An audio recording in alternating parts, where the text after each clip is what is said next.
my name out your mouth. Now listen up. The tradition of Festivus begins with the airing of grievances. I got a lot of problems with you people. But now it's back to the lab.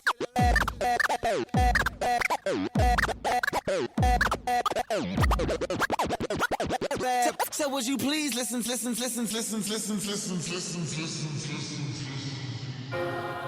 Happy Festivus, everyone!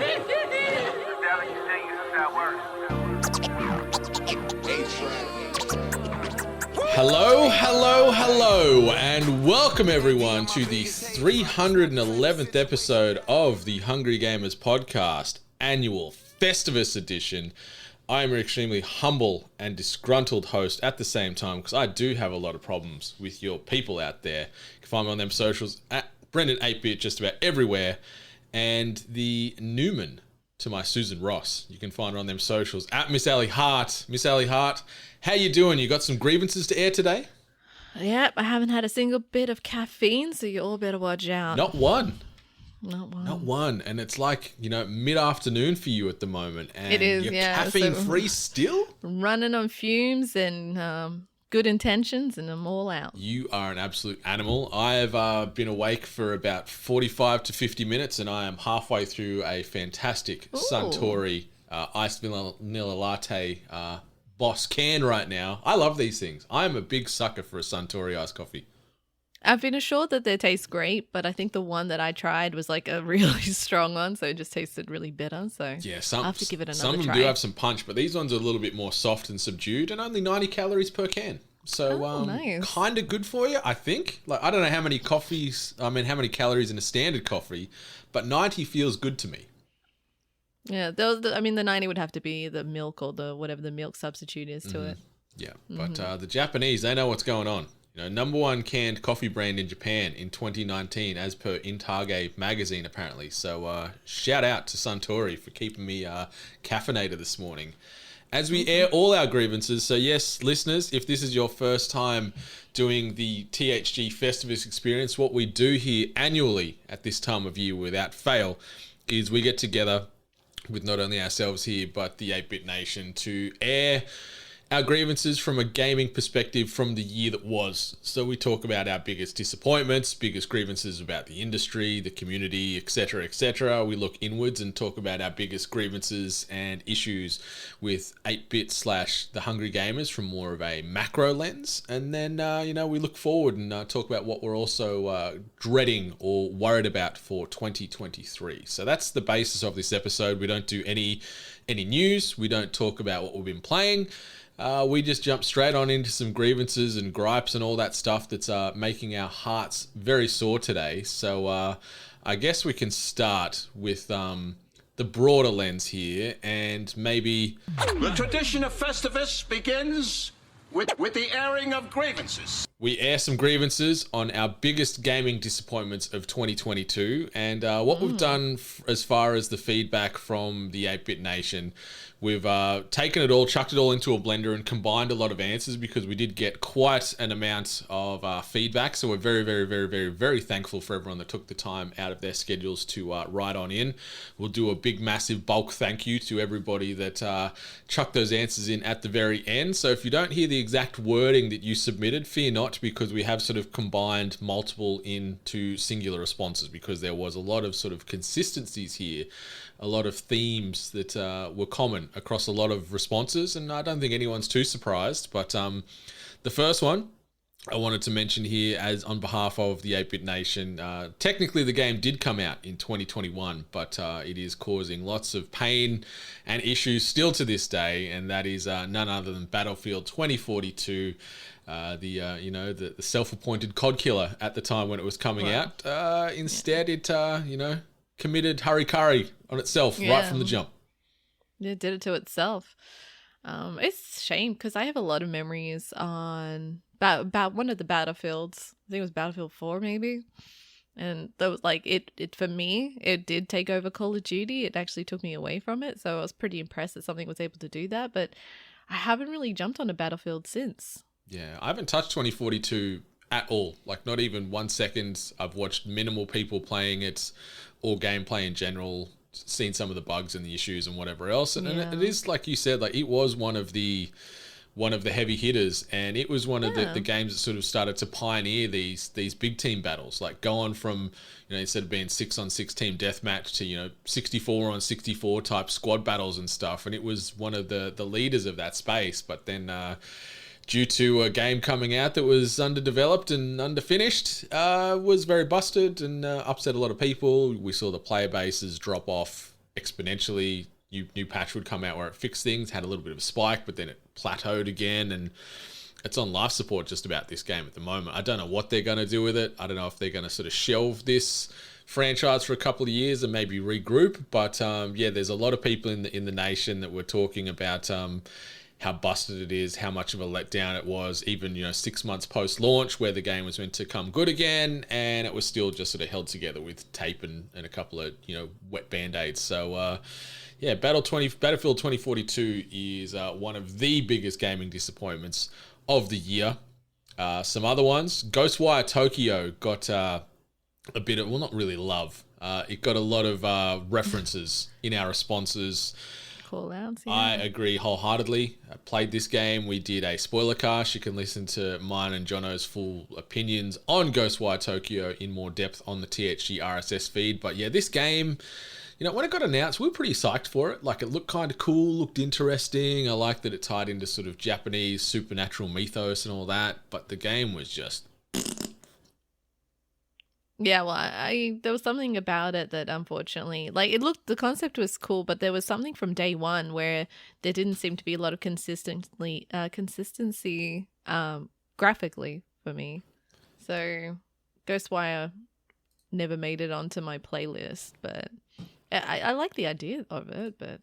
Yeah, the concept was great, and there was some cool things they did in the game, but overall it felt a little underdone, a little undercooked as well. So you're not at all surprised. I'm seeing it constantly sort of shared on socials about it's on sale for ludicrously cheap numbers, so you can pick it up for $10-ish here or there in most places now, which is crazy to think about a AAA that came out at the start of the year. But Ghostwire Tokyo, very disappointed. Something else that disappointed a lot of members of the ATEBIT Nation. Gotham Knights got some referencing and some spotlighting here in the biggest gaming disappointments of 2022, and a lot of the tone, it was sort of didn't deliver on the hype. A few people actually called it mid. I'm not exactly sure what that means in street speak these days. Mid, I guess, is average.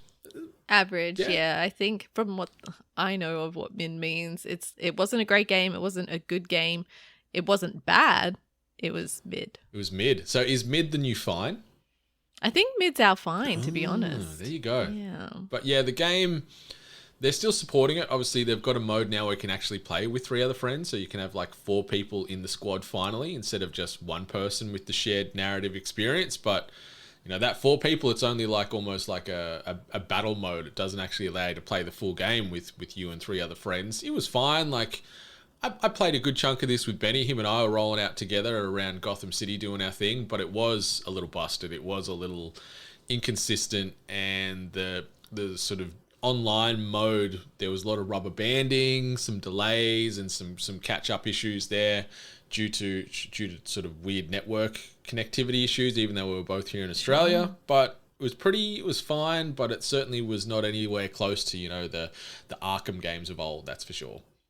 No, and I avoided it because I started getting exhaustion. Like, when you get trailer after trailer, you get contents, you get follow-ups, and then obviously it had its delay as well. But then after a while, I got sick of seeing it. And then when it finally released, I feel like most of the content that I saw was just people walking, like combating across the cityscape. And it was much of the same. So yeah, it felt decided very not much to invest that. my time into that one. I still haven't finished the mainline campaign. I think we got maybe halfway through. And there was some cool moments in the story. But overall, I was just like, yeah, this is...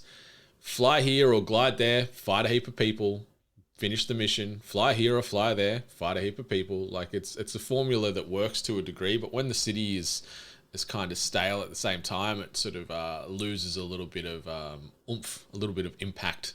And something that came out and was impacting the gaming world as a whole in a big way at first, obviously New World, the big MMO, backed by Amazon, which really fell away this year. Like, a lot of people were really high on it when it came out last year, and there was a lot of potential, but as is tradition with most MMOs, they sort of get washed away after a good initial 6 to 9 months, and then no one seems to care anymore, and they go back to WoW or Final Fantasy as the two sort of pillars of that part of the industry. So yeah, New World, a few people were pretty bummed that the expansions didn't come out as frequently as they hoped, or didn't add enough new dimension to the game to keep people interested or keep new players coming in. So New World, what do you reckon? Do you think this thing's going to have the servers shut down within the next year or so? I'd imagine. I'm going to give it 18 months.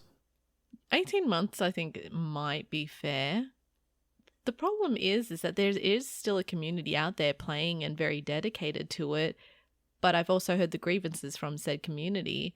When New World launched, they had quite a push, and I think that they also had a lot of partnering programs and such, so streamers would be playing it a lot, like giving incentives. I also give them credit because they were very ambitious at the start and even had like a competition. Mm-hmm. But I mean, I barely see anyone talking or saying that they're playing it. Twitch is constantly having drops for it, but it's not my kind of game either, so I don't feel like my full opinion on whether it's succeeding or failing is valid enough, I guess. Yeah, and I'm similar boat. Like, I haven't played a lick of this game. I've watched from the sidelines here when it first came out, but outside of that, this has been so out of my periphery for months and months. I couldn't even tell you what's happening in the game now, if there is any drastic changes. But at the same time, I don't see a single person in my social media net talking about it online. Like, I don't see anyone on Twitter saying, oh man, this new content for New World just dropped, or I'm having an issue with New World because of X. Like, I see nothing. It's just radio silence on the Twitter feeds. So we'll see. But I'm putting that $20 bet down right now. New World in 18 months. So what's that going to be? Early 2024. The servers gone. Amazon moving on to something else, like the God of War series that was just confirmed for order today. So there we go. We also had some disappointments in relation to Starfield. So obviously the big Xbox/Microsoft exclusive getting delayed, bumped off that November 11th date until 2023. So a lot of people were pretty bummed on the back of that, because the game seems to look pretty great. I'm very excited for Starfield. I am on that hype train, or that hype space shuttle. And I'm looking forward to playing it next year. But yeah, a lot of people were wah because they don't get it this year.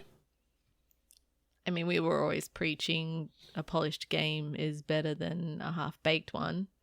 I give credit, though. I had no interest in this game, but I'm slowly been getting a little bit interested in it. I don't know if I'm going to be a day one player. It might be something I might pick up later on, but I like the concept. I like the idea. Graphically, it looks fine.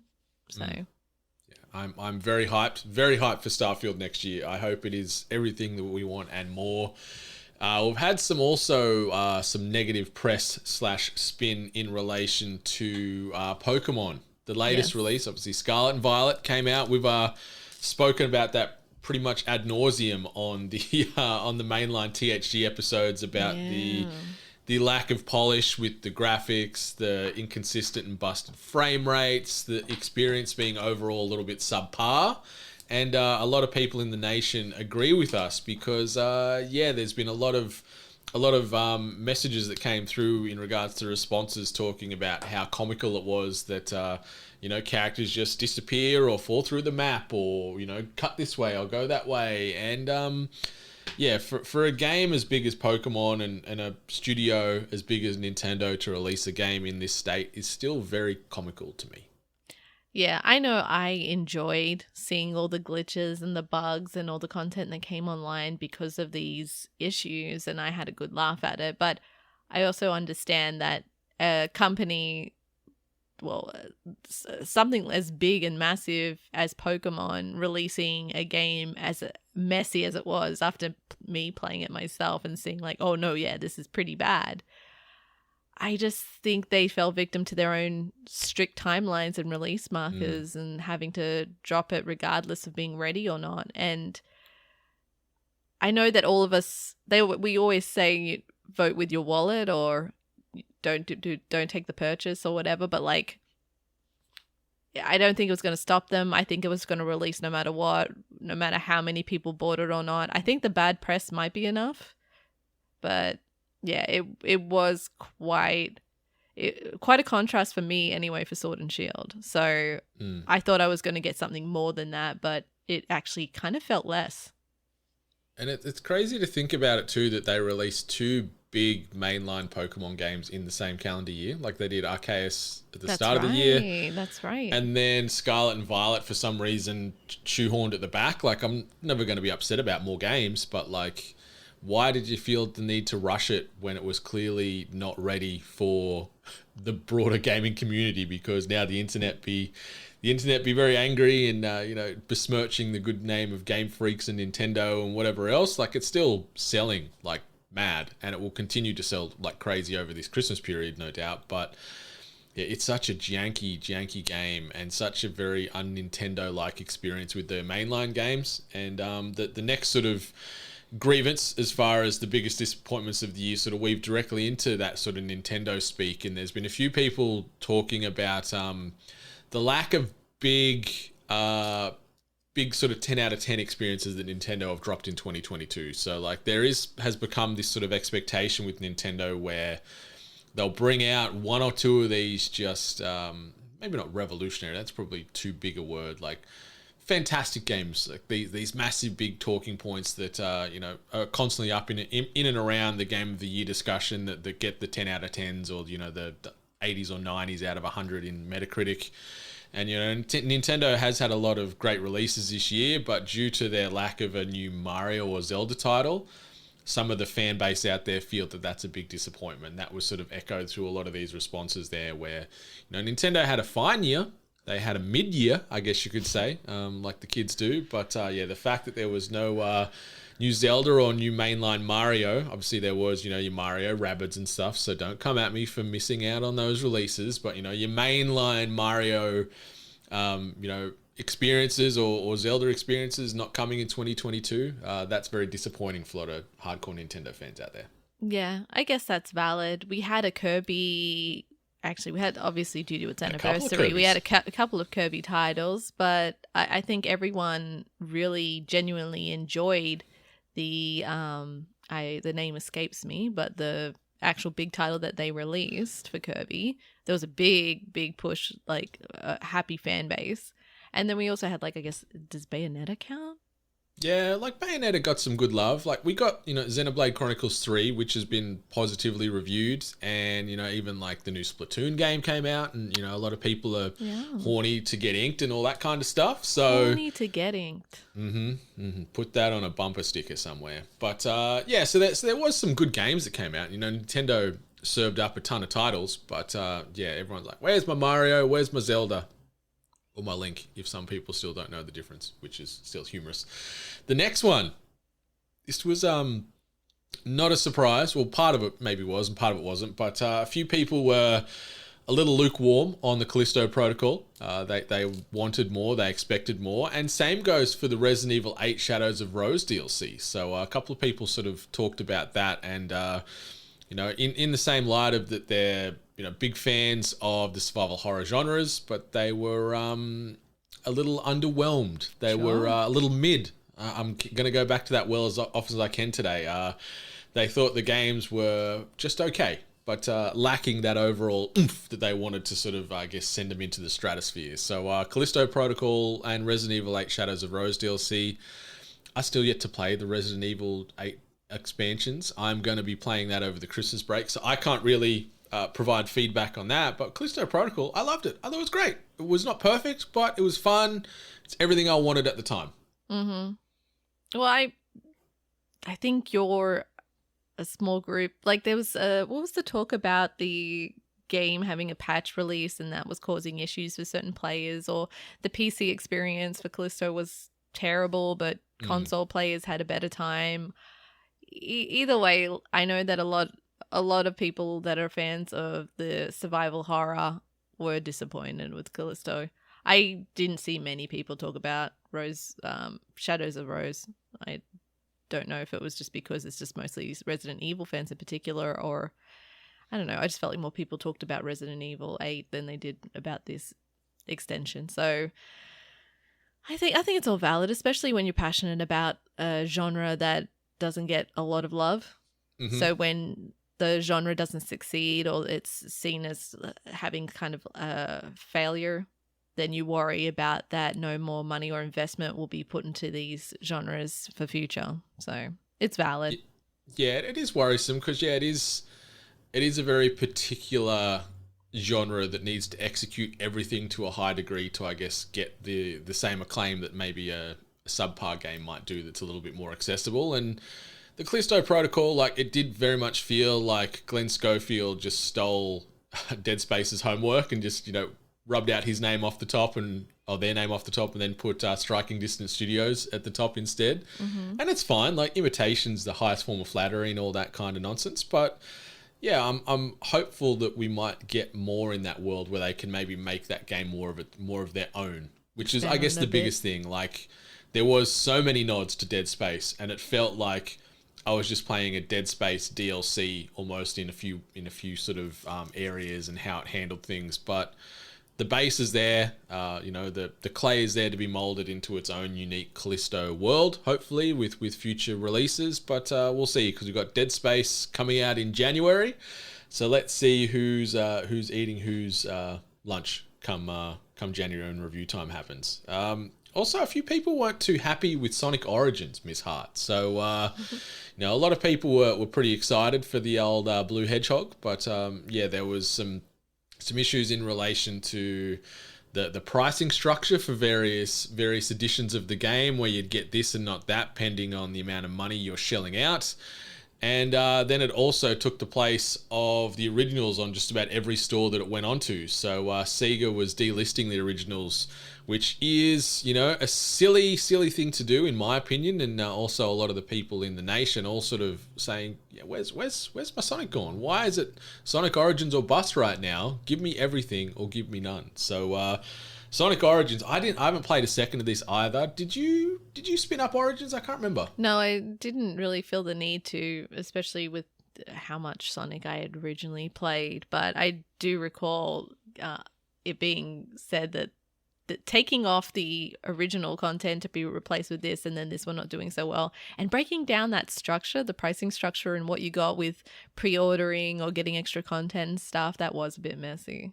Yeah, it was a little lackluster and a little not very pro-consumer, that's for sure. But sorry to the members of the nation that were a little bit upset and hurt by what they did with Sonic. But hopefully they treat him with a little bit more respect in future releases. The next one, we had a lot of people poking fun at or being, I guess, disappointed at all of the Xbox/Microsoft exclusives that came out in the 2022 calendar year. And I specifically had a little bit of a chuckle to one of them where they even referenced the old John Travolta Pulp Fiction gif where, you open up the wallet, or he's in, whatever scene they sort of cut that John Travolta clip into, and he's looking around unsure and completely confused. So, as one of the more, I guess, pro Xbox and Microsoft podcasts in the gaming space out there, it sucks. It is upsetting that we keep hearing that we've got, in excess of 30 Microsoft-owned studios these days, and yet we don't get a ton of exclusive games coming out year on year. Like, I'm sure that damn wall's going to break in a big way very soon, but for now, the two games that were probably propped up the most, with Redfall and Starfield both getting kicked out of the year altogether, it's like, all right, here we go again.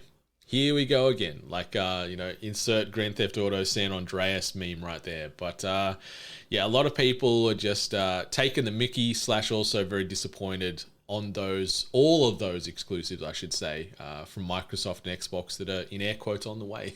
Yeah. I mean, I don't see the disappointment or like why a person would get upset about not having exclusives, because I mean, I don't know, console exclusive titles just never make sense to me. But it might be because I'm predominantly a PC player, so I don't usually see it get in my way that much. And owning both consoles, I don't get that conflict of like, oh, great, I can't play said game because I don't have said console. So I don't know.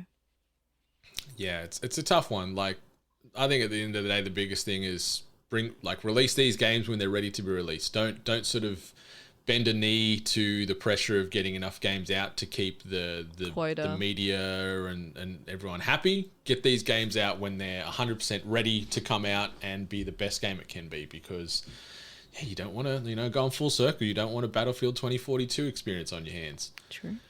And the last one, we had a lot of feedback and writings in regarding the biggest disappointments relating specifically to delays, to the constant flow of season passes and the churn that comes off the back of that, whether it be pay to win or just, pressured pay to buy these season passes to maintain relevancy in the games. And I feel you, like, especially if you're playing a lot of these online or live or games of service types of titles, there's a lot of money you're shelling out on the reg. Like, I'm playing Marvel Snap. The season pass on that's like $12 every.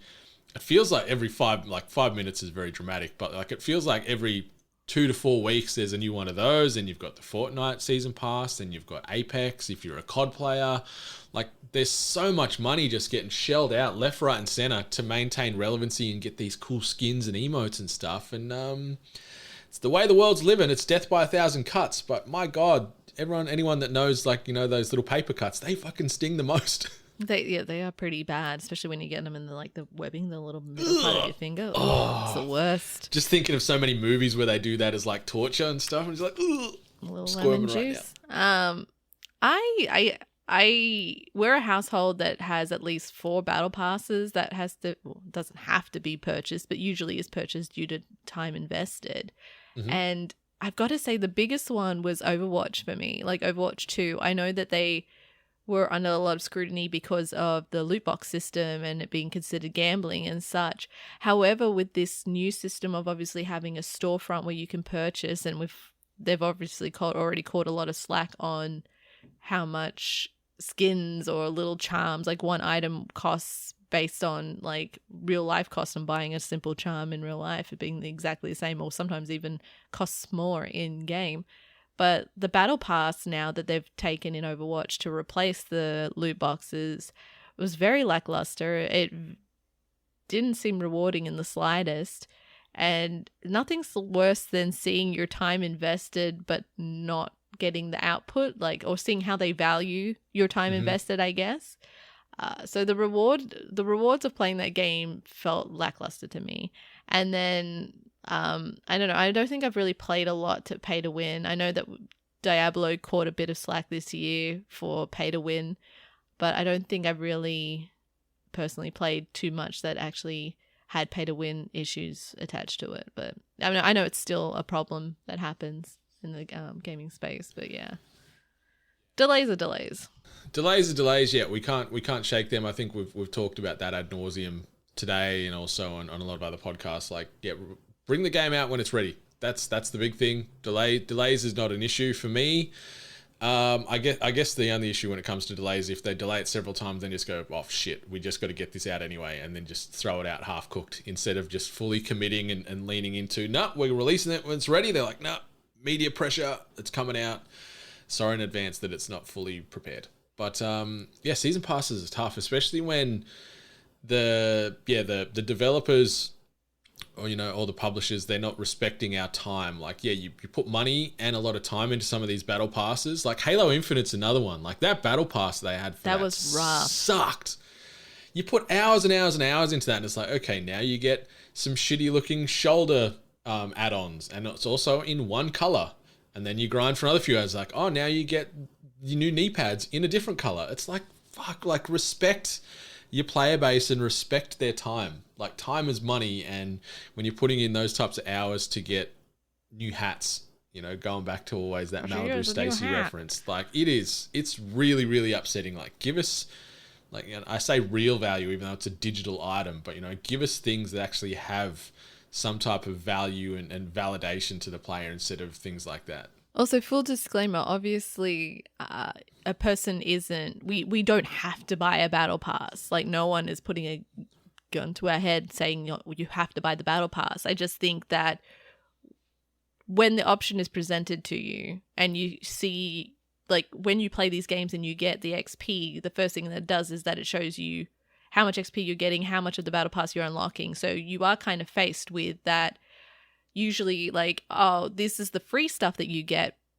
unlocking at these points with your XP, but look at all this stuff that you're missing because you haven't invested the money. And I also get that studios now, because of the cost of how much it costs to make a game, they have to make their money somewhere, and these is usually where they can get that money back and invest more into making more of the game or adding to it.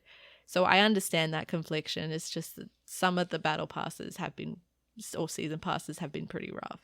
Yeah, no, I completely agree. And I think I'd like to see more studios sort of handle battle passes maybe the way Fortnite does these days, where you have the option to cherry pick certain things along the way instead of being, like there is the end game ones that, usually the level 90 to 100 where you have to unlock everything prior. But I like that it gives you the option to jump in and jump out of certain pages to get items that you're liking, so you aren't really just stuck completely on rails. So it does give you the illusion of choice at the least. Yeah. All right, so let's shift things towards us here and let's talk about our biggest gaming disappointments of 2022. Do you want to lead us off, or do you want me to jump in first? I'll let you go first if you like. All right, I'll keep mine sort of fairly quick because I'm in lockstep with a few of the others we already mentioned. But my biggest gaming disappointment of 2022 is probably without a doubt this melting pot of drama and hyperbole regarding Xbox and Sony these days. There's so much stress and tension in the industry at the moment regarding the Activision Blizzard acquisition that is just driving me and you and probably just about everybody else crazy. Like we've got burnout, we've got fatigue from this thing. Obviously the FTC things now starting to sort of gain momentum, and the subtle and then not so subtle sort of mudslinging that's happening from various figureheads at Xbox and Microsoft and Sony, trying to get their little jabs in where they can. And it just really annoys me that there's so many big mergers and acquisitions happening, not on the daily, but, very frequently. We talk about all these purchases happening very, very consistently here on the podcast, and they seem to always go through without a hitch. But this one has just really upset the apple cart, and it's going to derail the industry, and it's not good because, COD can't be single platform, and they're saying it's not going to be, and all that kind of stuff. We don't need to go the play-by-play, but the double standards of this thing is just what gets me the most. Like, I don't want to sound too biased towards old Team Green, but it's just interesting that this is the one that made Sony really stress out and freak out that this could be a big shift in the market. But ultimately, I feel that it's going to be good for gamers. Like you said, it doesn't really matter where you play your games. Like it shouldn't matter what platform you're ultimately on. And Xbox, you can see, I've just signed a 10-year agreement with Nintendo for Call of Duty to come back for the first time in forever, and they want to sign a 10-year agreement with Sony, but Sony don't want to do it because of various T's and C's and blah, blah, blah, blah. So that irks me. And I also just wanted to quickly say an honorable mention to the Dark Pictures anthology, The Killer in Me, because that game was okay in parts, but it was very, very, very underwhelming after you and I being very excited for that for close to 12 months, I think, in the lead up to The Killer in Me. And then it just came out and I'm like, oh, that's it. Oh, so that's my biggest disappointments of 2022. My biggest disappointments, I don't know if it is much of a reflection of the industry or maybe just more myself, but I am finding myself less and less drawn towards AAA titles. And because I am not engaging with these AAA titles, and I'm finding myself either going to these rinse repeat first-person shooters, battle royales and such, or the indies, that my engagement in the gaming space has less relevancy because I am not engaging with these AAA titles. And it's definitely something that I'm noticing more and more. Obviously, the podcast is a great way of highlighting it. but just in general conversations as well, that a lot of people are talking about AAA titles like, God of War, which I honestly have no interest in playing at all, but it's like the it thing to talk about. So I can never really engage in these conversations. I can talk about how I feel about it or me watching a person play it and those opinions, but in the same space, I also feel like my opinions or my conversation pieces really don't matter to those people anyway, because hey, I didn't play it. So I'm just more concerned about what it means to be a gamer and engaging in the community whilst not being predominantly a AAA game player. So I mean, we are always spoiled for choice. We have a bunch of different types of games of different levels and different studios that we are spoiled for choice, but it's this little group of the AAA titles that constantly get churned out every year that has the relevancy in the community. And I just I'm a bit worried about where I'm sitting as a gamer, as I'm less and less and less attracted to the AAA titles that kind of come out. Yeah, I get exactly what you're saying there. Like, there is a constant pressure to not only hear from from a THG or an 8-bit perspective to cover the big and the bold, to cover the AAAs, because ultimately that's where you'll get the most clicks or the most listens. So there is a little bit of that baked in where you're like, to maintain relevancy, we need to play God of War, game XYZ, the list goes on. And yeah, like that's not a bad thing. But yeah, our tastes and our interests change over time, and with the influx, we've always had great indie games, but because they're becoming more of a thing and coming out more regularly as far as games that are must plays, it does put a lot of stress on ourselves and people in this space to not only try and cover those games and spotlight the indie gems that are coming out that might not get the same love as a God of War or a Starfield or whatever, because their marketing budget's 1/1000th of the size of this other publisher. So it can be tough, and it's a difficult line to walk. We walk it as best we can, but I feel you because sometimes you just want to play that, but you got to play this to then have something to talk about, and it puts some strain on it. And I know it's first world problems, but sometimes you just want what you want. Yeah, and I'm sure it could also be approached from the same kind of thing where people are just busy all the time. Like, a lot of people don't have a lot of time to play games all the time, and I find that usually the AAA ones are usually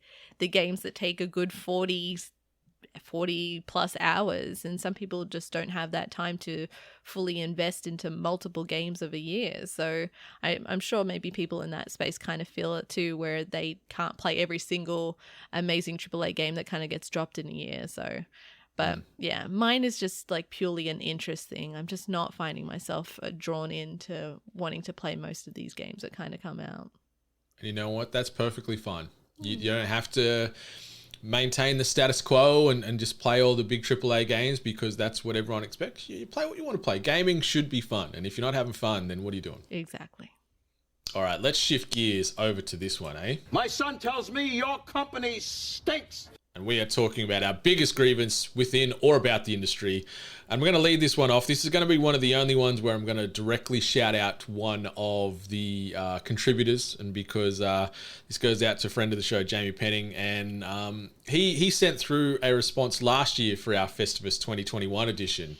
But instead of sending it through the Google Docs or Google form that I was monitoring, he sent it through on the socials, which I said people could do, but stupid me did not check it on the time of recording.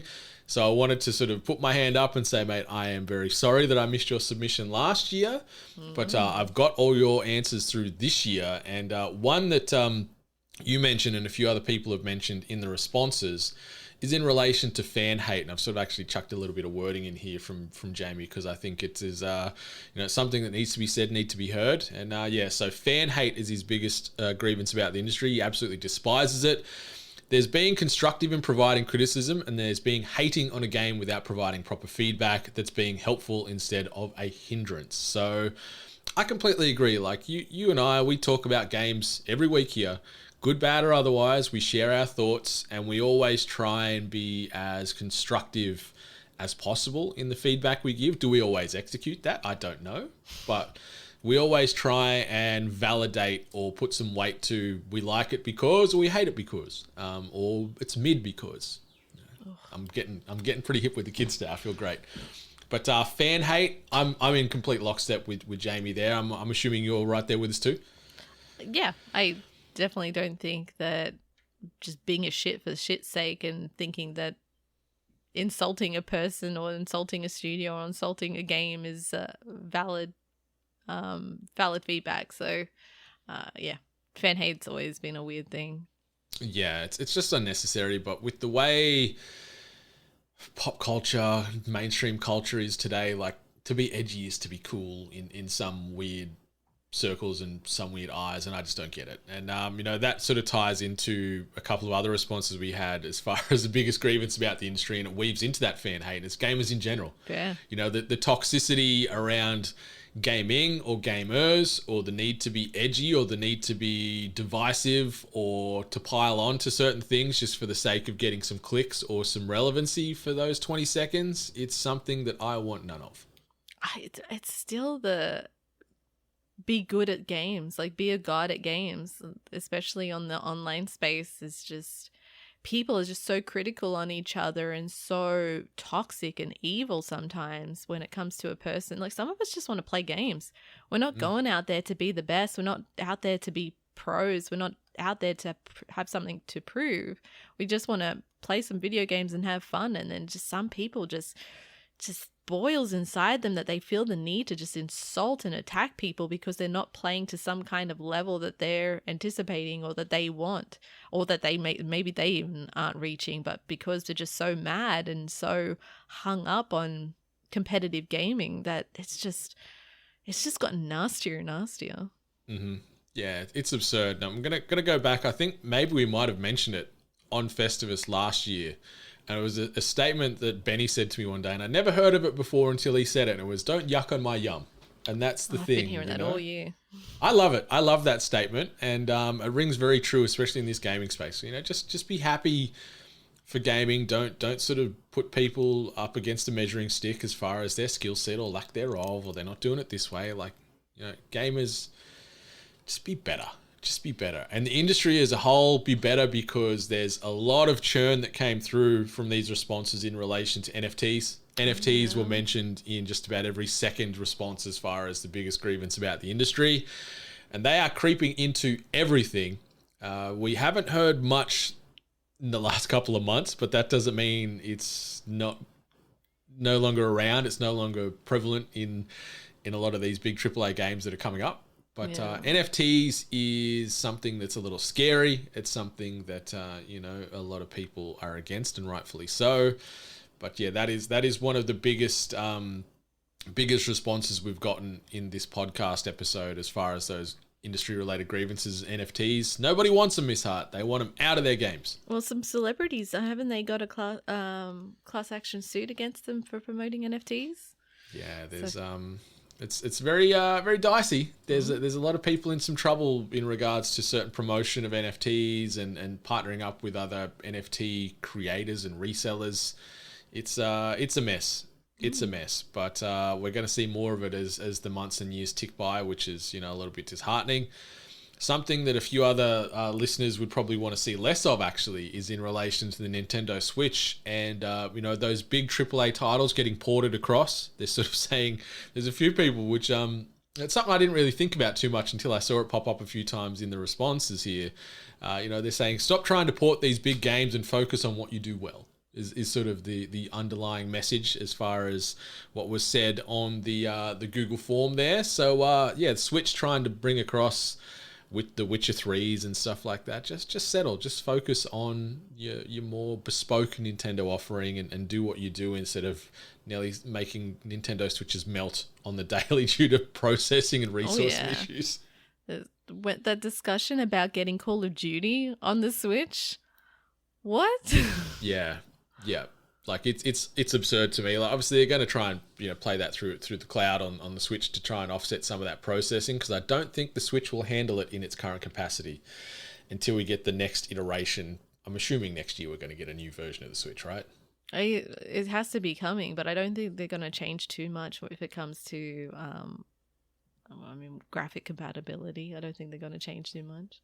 Yeah, the next couple we've had, some feedback in a grievance perspective regarding the industry's obsession with games as a service instead of focusing on single player experiences. So this was something that a few people have said where, these live games, I know that, as a Destiny 2 super fan, that falls into the games of a service model. Oh, yeah. But it does give you some single player experience in a way too, but you can do it with friends. So I guess you're probably torn in the middle.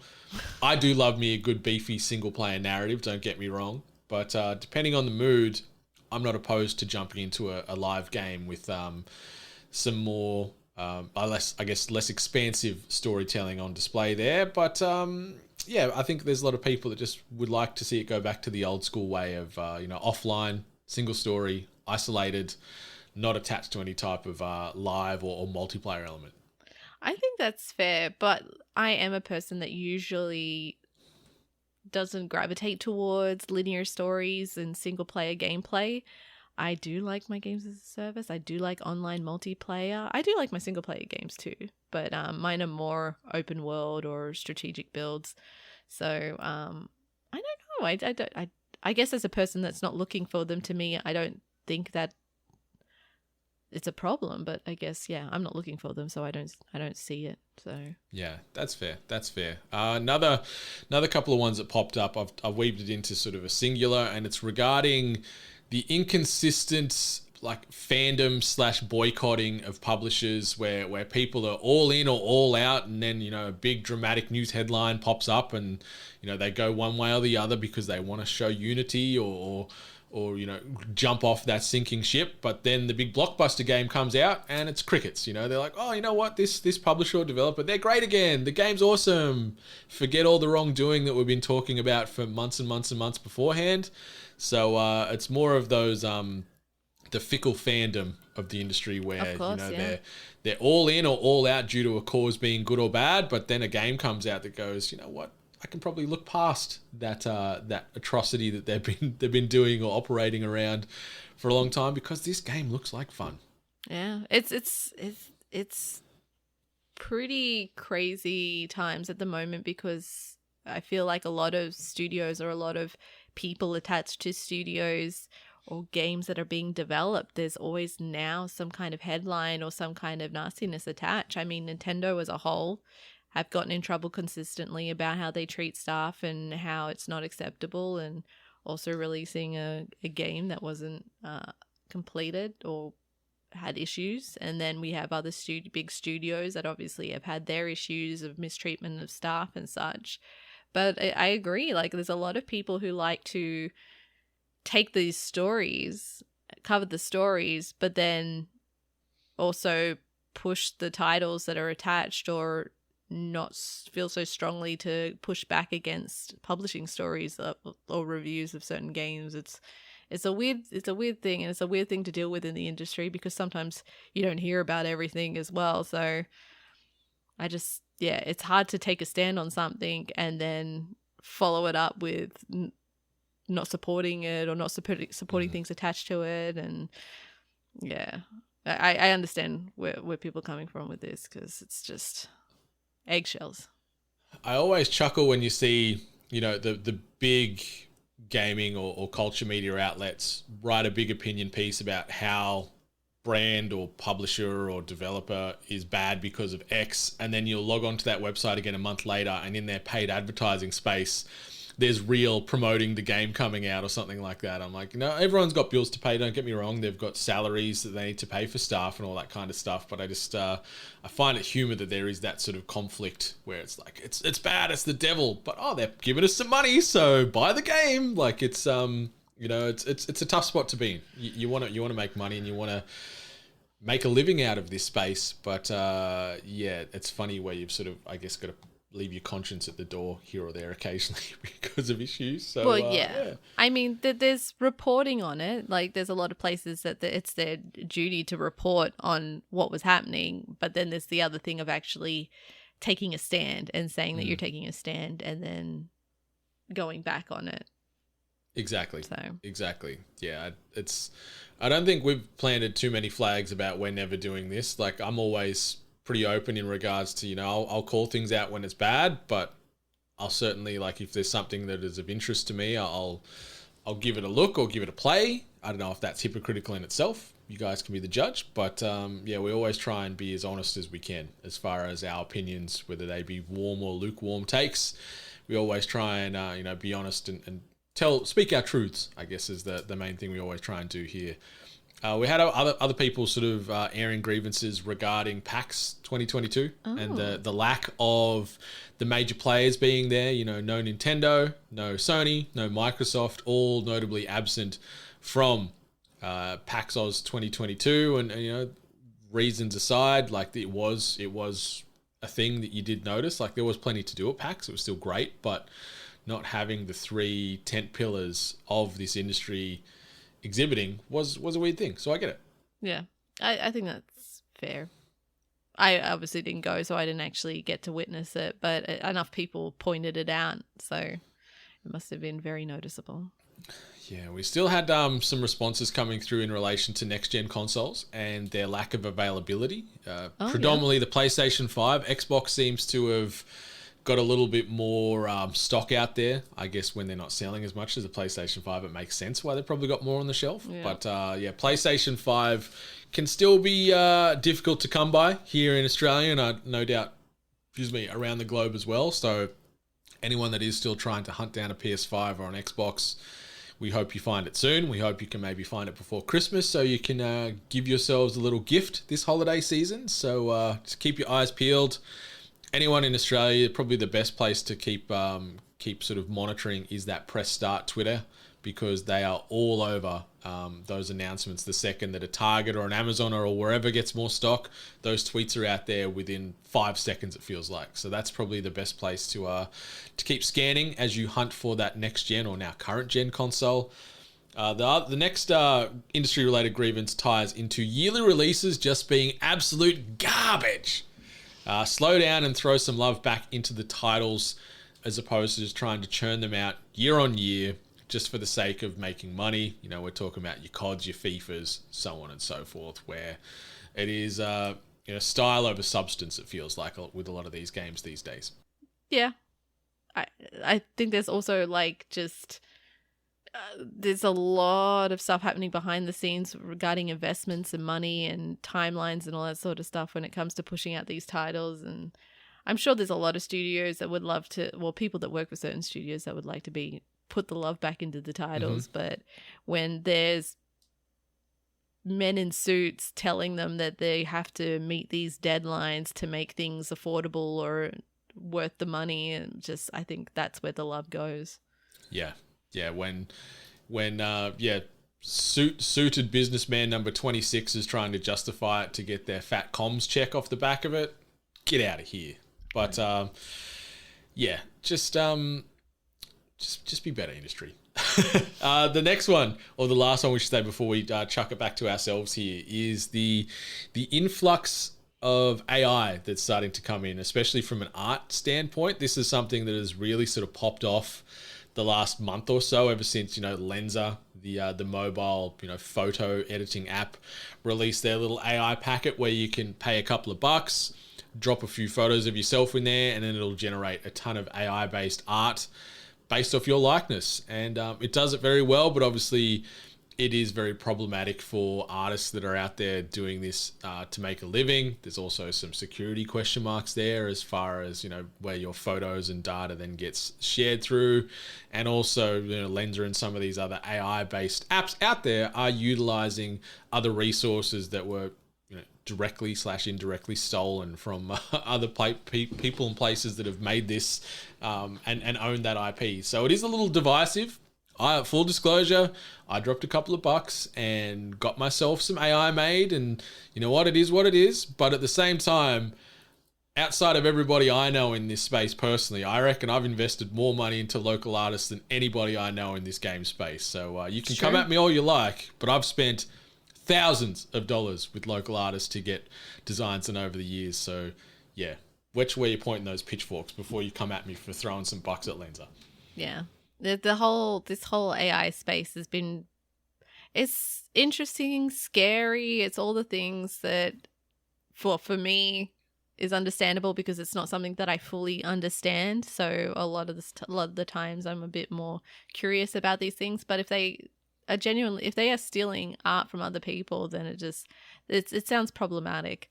I know that I've witnessed a bunch of AI art that has been released, and some of it's gorgeous. Some of it I love, and some of it is absolutely stunning.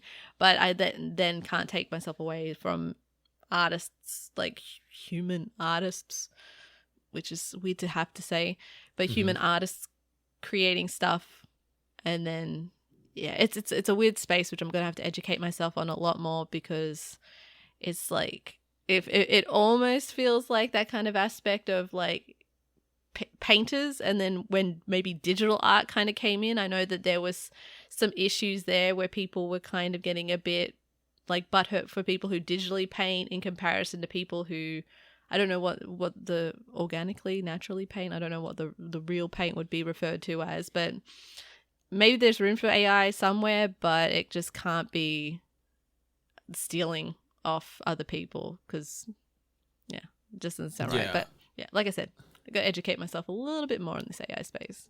Yeah, I completely agree with you. Like, I feel that this is the next evolution. This is the next step. Like, this is something that is going to happen. Like, it's already happening, but it will become more and more mainstream.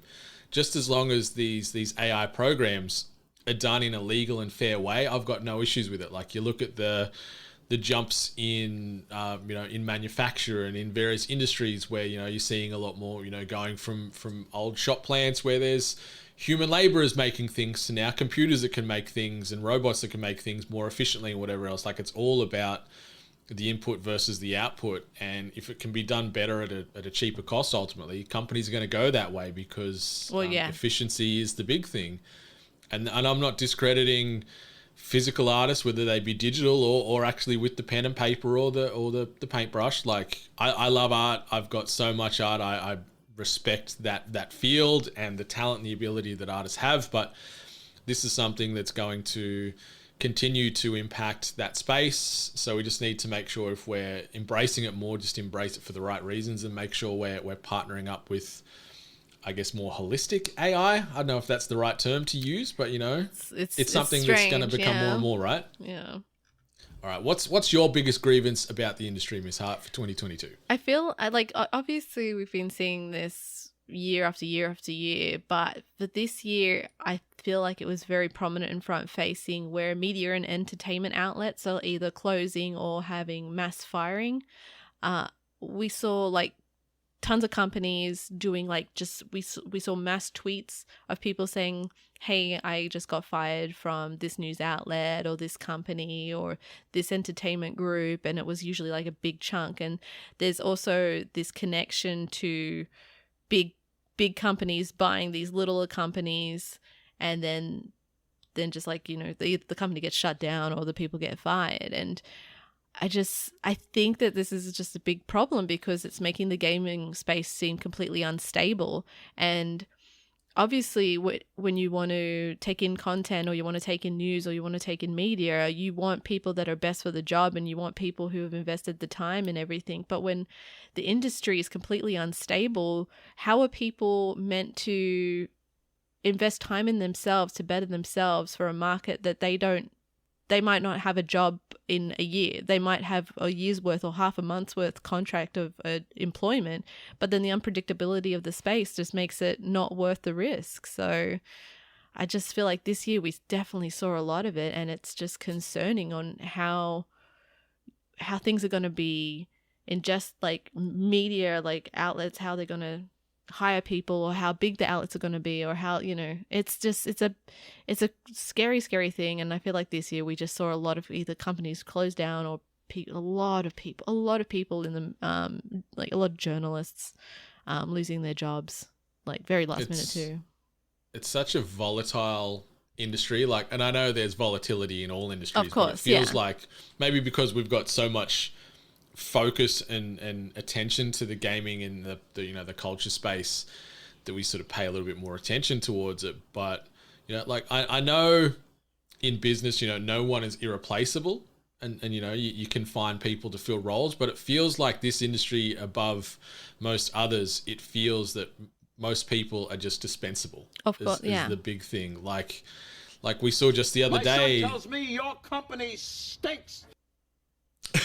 We saw just the other day that you know, there was another mass wave of firings for IGN, you know, and we're 2 weeks out from Christmas. Like, I know it's a business decision, but it's a human decision too. And some of these big corporate giants need to maybe, you know, put that at the forefront of their mind instead of the dollars and cents, as opposed to you know, the fact that there's, like you said, there's livelihoods at stake here. People fight and scratch and claw to get into these industries, and then they're disposed after months or years without any notice. They're just like, yep, you're fired, see you later, your last day's tomorrow, good luck. And then you see the tweets and you see the socials where it's like, I've just moved across the country for this dream job, and now I just got the ass, send help somebody because I don't know what to do. Like, it's just becoming so much of a regular thing we see on the socials, and it's heartbreaking. But it's just so shitty that we're just also used to seeing it now too. Like, you know, you get the tweets and the people that sort of spotlight these people that have now been displaced and disrupted. But it's so common practice in this industry that it's just like, yeah, it's just another day, another firing, another studio closure. Like, it shouldn't be normal, but yet it is. Well, I mean, how hard is it going to be to start finding like veterans of the industry when obviously it's a desirable industry? Everyone wants to get into gaming. Everyone would love to be a writer or make content in some gaming space. So it is easy to replace older and veteran journalists, entertainers and such with the newer ones who are happy to get a lower pay cut because they just want to get in. Like, I don't know how many people have been able to make a living out of this industry.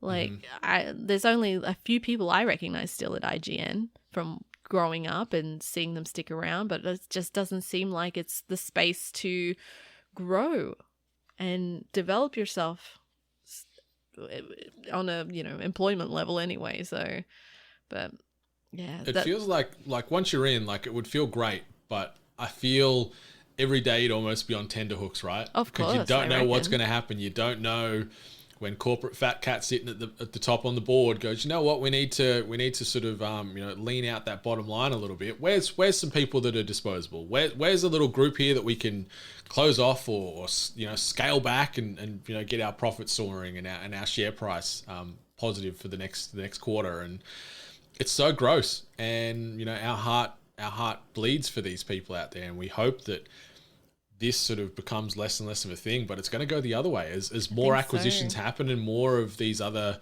businesses get involved, and you know, a lot of these studios lose their independence. They're just going to be governed by the almighty dollar. So sadly, this is something we're going to continue to report on for a good long while. of course, yeah.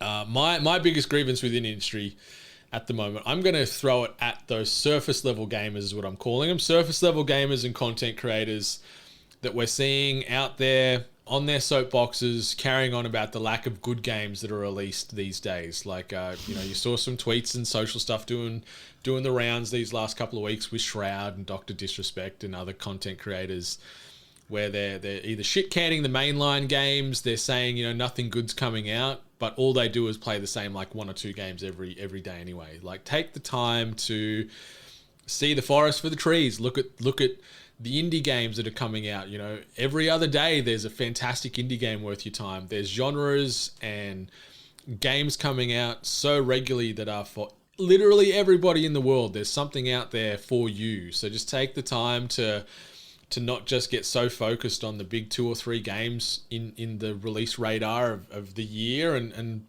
look at studios you might like, look at genres, look at different parts of the world. Like, there's so much good stuff coming out of Asia or parts of Europe or locally here in Australia. Like, there's so many good games that don't get anywhere near enough airplay because these people are just pissing and moaning about the same handful of games, or all they play is COD or whatever. You know, that's fine if that's all you do, but don't shit can the rest of the space just because you're ignorant. Yeah, I saw that was doing the rounds, and when I saw the people that were being kind of referenced, like, I'm not going to put them in a bubble and say all they play is Call of Duty or the those kind of battle royales on loop, because some of them don't. Some of them do actually play other different games, but you're 100% right. Just because I think streamers and content creators, as I kind of already brought up, they're set to some kind of standard where they need to be making a quota. They need to get the viewers, they need to keep the viewers, they need to retain the viewers. And there's all this expectation. So I don't think they're going to venture out and go and explore these weird, unique games out there because it runs risk of losing viewership. Like, I don't know how many times I'm in a stream where a streamer maybe always plays Destiny or always plays Apex or always plays Fortnite. And they always say, oh, I'm trying something different today. I saw this game. It was interesting. So I thought I'd play it on stream and show you guys. And their numbers tank. And sometimes you hear how disheartened they are that I can't try these games on stream because I lose viewership, lose money, lose all the work that's been done. And then generally streamers tend to not want to play games offline so much, so they don't really invest the time there to play these unique games. So I think getting a handful for like opinions from those people maybe weren't the best, but I think it is ridiculous to say that there aren't games to play, and there's just so many games, so many different kinds of games. Sometimes you have to look for it. Sometimes you kind of have to do your own research. Sometimes you have to get amongst other communities or engage in conversations with other people to find out about these different games that are out there. But getting it from streamers and content creators whose livelihood is attached to content ingested, I think that's probably a very, very small bubble of an opinion. I think that's very well said. Yeah, like the fact that they're only focusing on a very small handful of titles in a calendar year at best. If that's your sort of area of truth and of knowledge where you get your gaming news as far as what's coming out, maybe sort of broaden that lens a little bit, just because there is so much, like hundreds upon hundreds of games coming out every year, all that are worth your time and money potentially as well. So just do the research before you commit and want to die on that same hill as some of your content creators and surface level gamers, I'm going to call them. All right, we're going to shift into the next topic, and it's something that another Festivus miracle. And this miracle is in relation to something that we've experienced in 2022 that was so bad it was actually good. And obviously good, that metric, there's no set measurable. We can interpret good however we like. So some of the feedback from the nation, I'm going to bundle these first two in together, and we're going to talk about Twitter and Hive. So obviously the discourse around Twitter, was it going to collapse in one big heap just a couple of weeks ago? All the mass firings, everything, that stuff sucks, don't get me wrong. But it seems Twitter is living to fight another day. We had Hive rise up out of nowhere, seemingly overnight, and become a big thing. Millions of people jumped on board, and then those millions of people have jumped back off and gone back to Twitter. So it's very interesting to see how fickle this social media industry can be. But those two was something that was so bad it was good, because just watching this tire fire of Twitter just burn around us, and Elon Musk doing all kinds of silly things is just, good entertainment, but it's also terrifying for fans of Twitter or users of Twitter. It's funny because the next one had this mentioned by a few people, and we talked about it as far as a grievance in the industry just a second ago. Something that was so bad it was good is AI art. And, we talked about it, I think, ad nauseum earlier. There is some positives from it. There is some negatives from it as well. Don't get me wrong, but just do your research. Be careful. The next one, Discord integration with consoles. Yes, it is great now as a user on Xbox. The native Discord integration on it is fantastic now, because you can just click it through from the party chat. But before that, when it was in early access and you had to pair the Xbox app with the Discord app and join the lobby calls through the app, which would then pull it through to your console and all these things, holy freaking Jesus Christ, was it tough. And it was stressful. And so that was the bad part. I'm completely in unison with the people that were highlighting Discord. But it's great now. It's so easy. It's so seamless. And I love it. But getting to that point was tough. I don't use Discord a lot for voice chat. Discord has always been just like a social space for me. It's funny to think about it still being like a predominantly used gaming chat space. So yeah, it's great. Like, you know, things like Apex and stuff. It's perfect because the in-game chat sucks. But then Fortnite, the in-game chat across all kinds of platforms is awesome. Yeah, it's pretty decent. Yeah. Yeah. The next one that got a little bit of love, and it's a game that just keeps on giving and keeps on swinging, taking out all the tunes. We're talking about Cyberpunk 2077. You know, since the most recent waves of patches and updates for a lot of our listeners, it's become a bit of a guilty pleasure.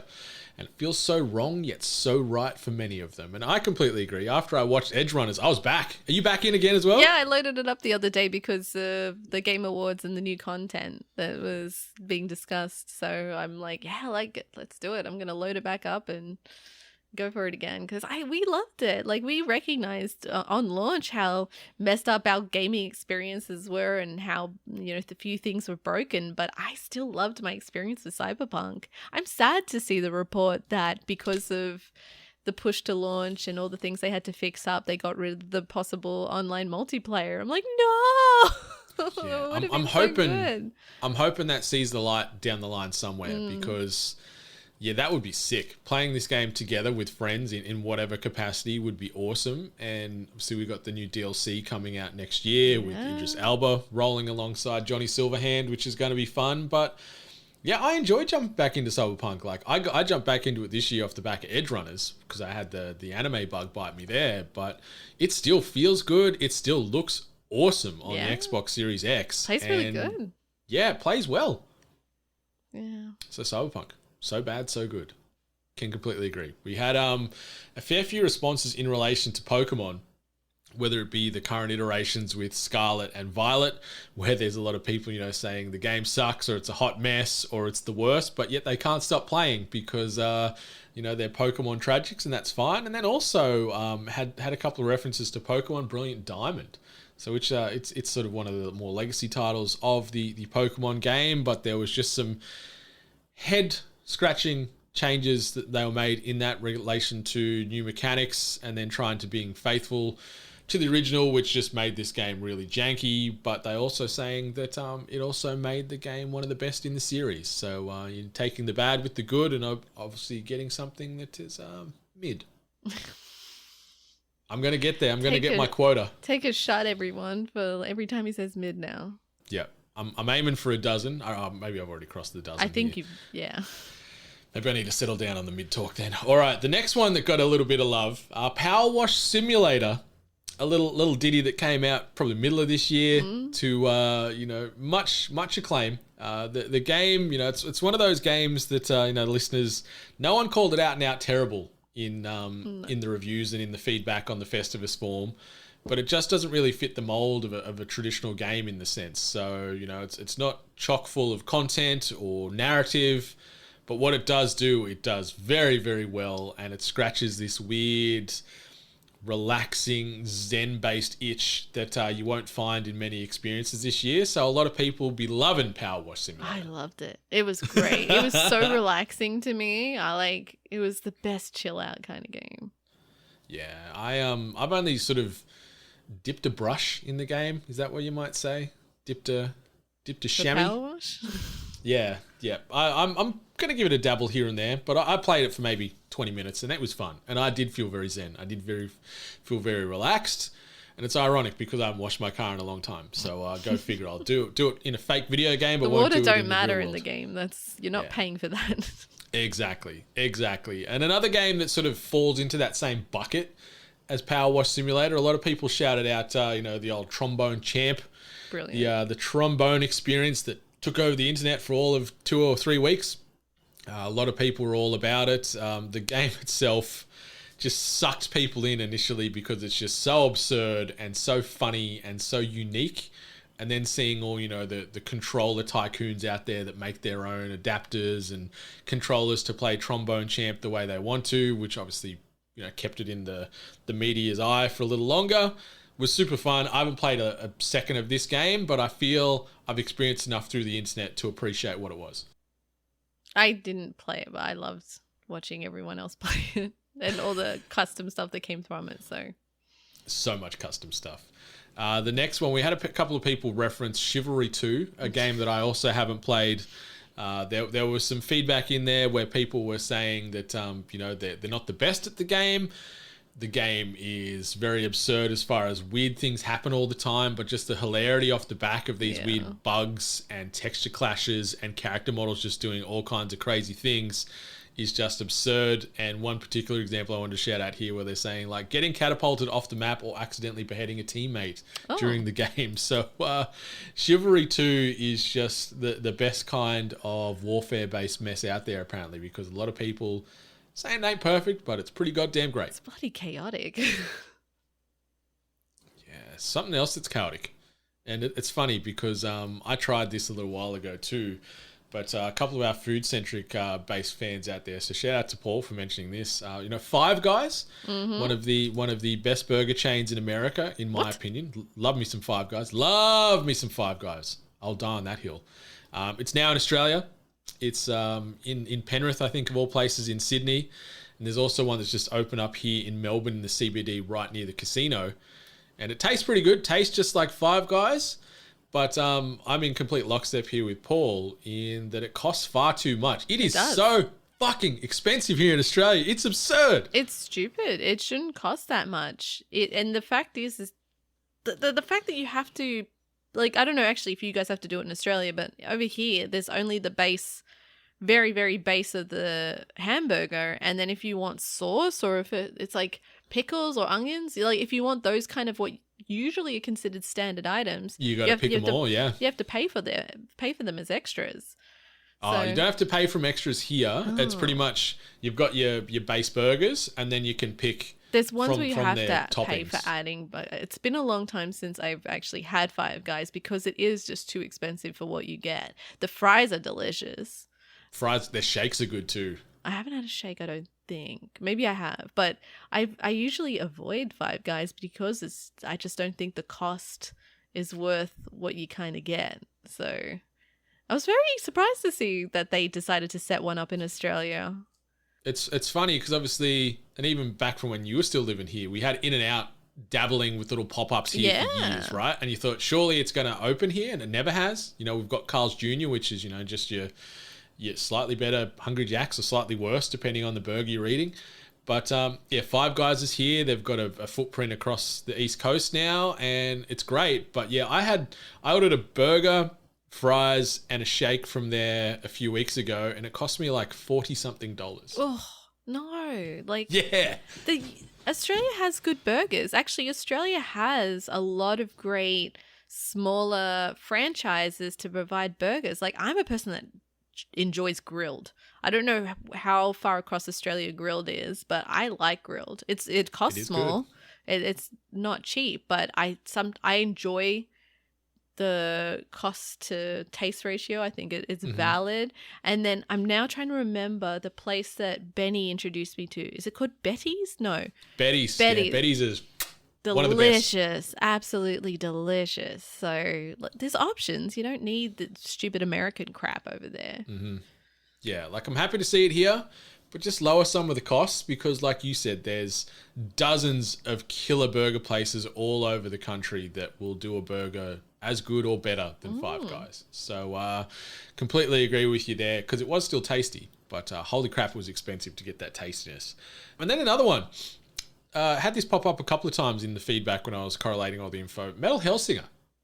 And when they're saying it's so bad, it was good. There was some consistencies in the responses in relation to there wasn't a ton of story here. There wasn't a ton of narrative. There wasn't a ton to hook you apart from the simplicity of the game where it's just mad fucking riffs and a soundtrack. The rest of the game doesn't really matter so much. So I think that's where they were leaning. And I'm like, okay, I can understand where you come from there. But the game was sick. I'm actually surprised that I followed whatever story that there was. Because usually I'm a skip person when it comes to games. So I'm surprised that I actually took in as much story. But I'm glad that there was a lot of people out there who enjoyed the game much like myself. Because I feel like we're a very small few people who enjoy a rhythm shooter game. But it was epic. So happy with that one. Yeah, I'm so happy that it's getting so much exposure across all the internets. And the last one, and this was probably our biggest response by far. There was a ton of people that wrote in and referenced this game in various ways as far as what was so bad it was good. And it was Fortnite. Oh, and, yeah. You and I both in agreement. We've got this on our list as well as far as something was so bad it was good. And I think what Epic have done here, where they've sort of brought in this new mode, no building, none of that nonsense.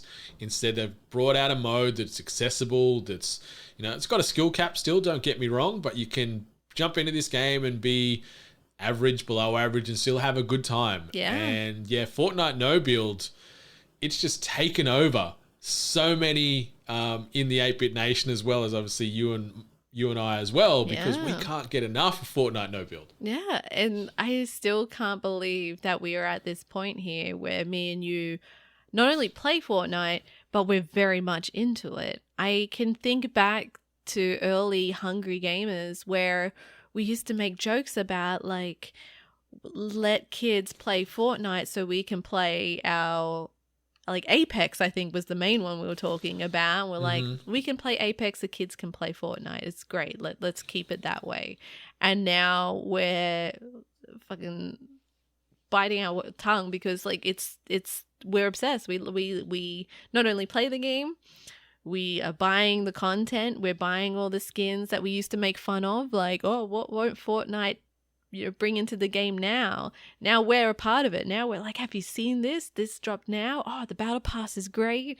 Oh, let's try this mode. I'm a big advocate. I actually really enjoy the concert stuff that they do. I really like how they've incorporated artists across the world and how users can have a experience while listening to this person's content or album and get introduced to new music. I think they've done it really, really well. They really have. Like, they've perfected that secret sauce, and the game continues to go from strength to strength. And yeah, it's funny that a few years ago we poo-pooed this game any chance we got and made fun of what they were doing and the skins. And now here I am spending, 1,800 V-Bucks on the Terminator pack that they dropped this week with Sarah Connor and the T-800 and all that kind of stuff. Yeah. So you got me well and truly, Epic, and you got Ali well and truly, and you've got a lot of the nation well and truly, because Fortnite no build is the place to be, apparently.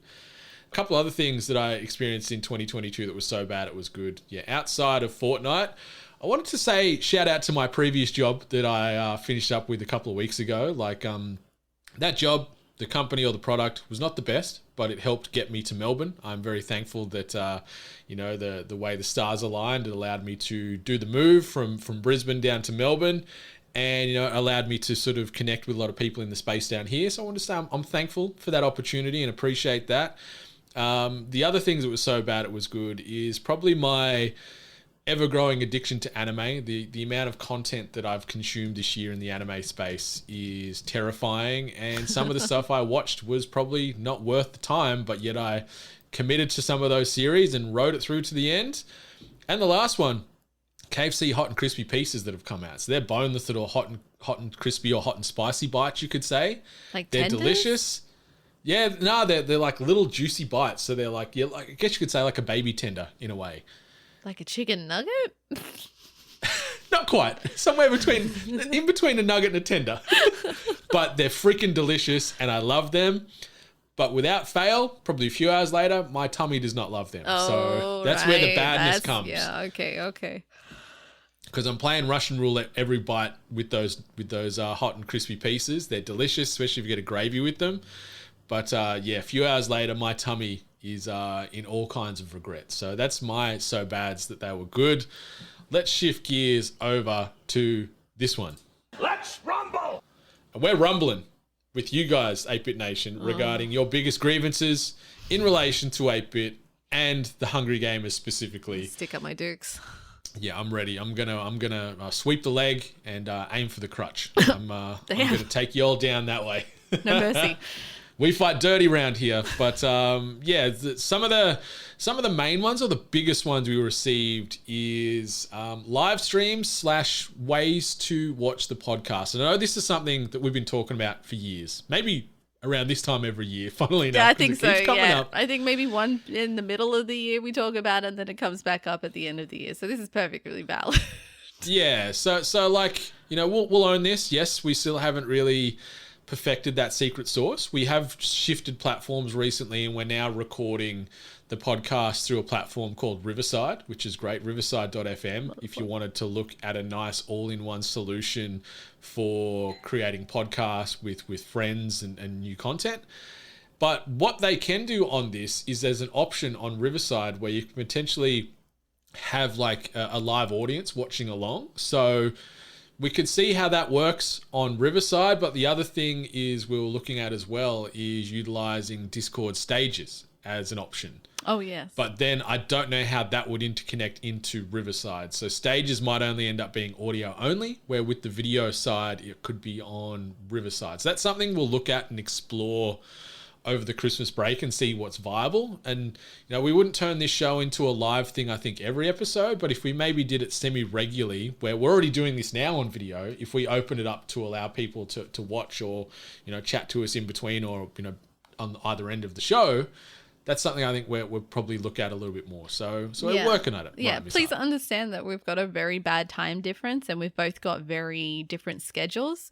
So live streaming is very difficult for us. As much as we would love to do a live stream and engage with the community, I don't know how many of you would want to wake up like in Australia at like Sparrow's Fart on Saturday morning to see a live stream.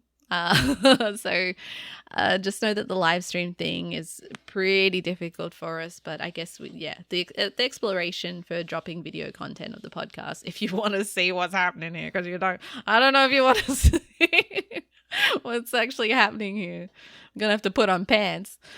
Yeah, God damn it, pants. But yeah, we're working at it, and Riverside, like we've only been using Riverside now for a couple of weeks, and I think the power behind this platform could be really fun, especially with even if the live streams take a little while to get going. Just being able to export these episodes into little bite-sized clips with a lot more ease through this platform will be something we'll start exploring more. And you'll see more of our mugs on the screen, whether it be pre-recorded with chunks of episode or a mixture of that with some live stuff once we really get our heads around Riverside, because it's a great platform, but we're still very new with learning all the intricacies. Yeah. But we hear you. This is something we hear a lot. We are constantly fighting amongst ourselves about this, so we know. Yeah. We're sorry. Yeah. But the big thing, and we are sorry. But sorry. if we are going to be live streaming, we'll be like Saturday morning. So, you know, we're New Age Saturday Disney up in here. Yeah. So get ready, get your cereal out and come join us. All right, the next one. Not quite sure how to take this, but we had an indirect shot where the response was just 3 words as far as the biggest grievance with us, and it said sense of humour. So how do you interpret this, Miss Hart? How do you interpret this? Are we like either we have not none, funny? or we're not hitting the level that they like. And to be fair, like maybe they're not a big fan of us talking about shitting ourselves first thing in the morning. I don't know.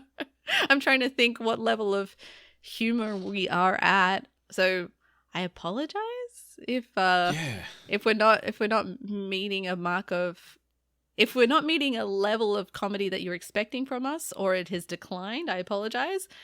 Or if we're just being maybe too serious with the news. I don't know. It's interesting feedback with just the 3 words. So it kind of it's really surprising.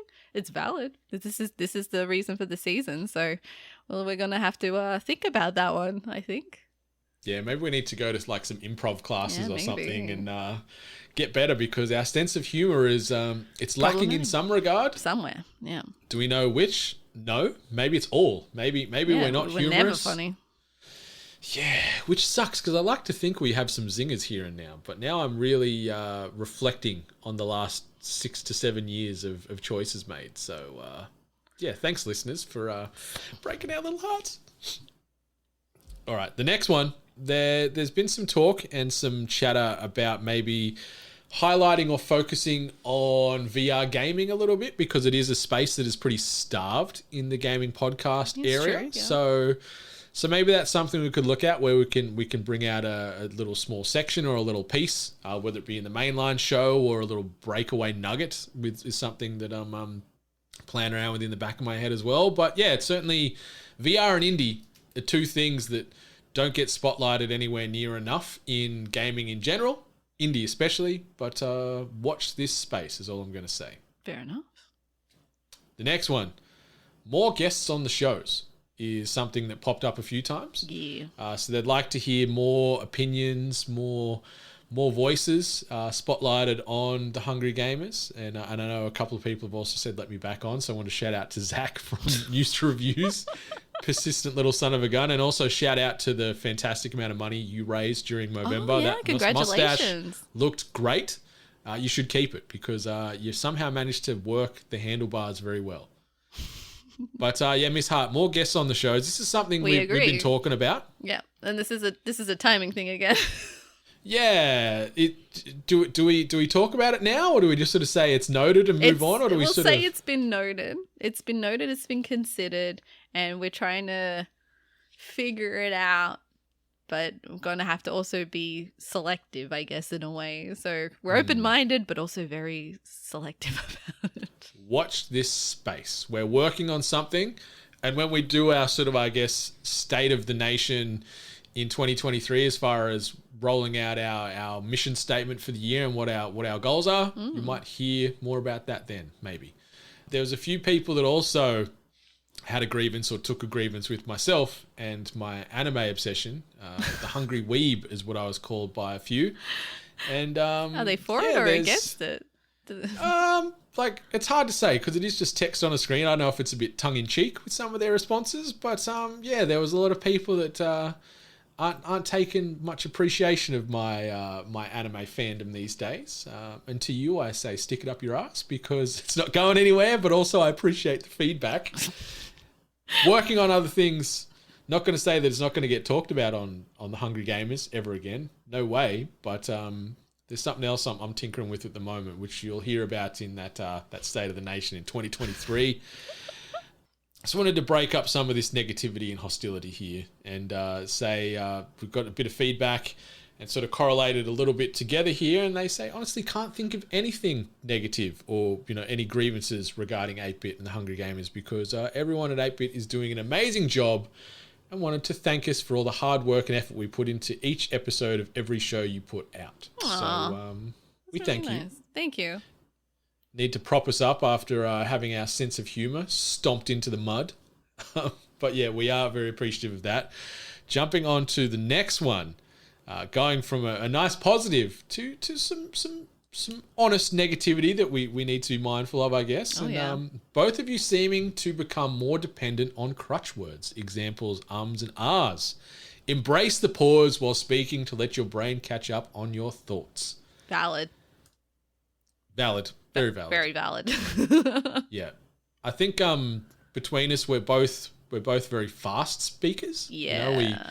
We can sort of machine gun a lot of words out. Have I told the audience about my rule that I don't drink caffeine like an hour before the podcast because I myself know that I speak way too fast when I've had caffeine.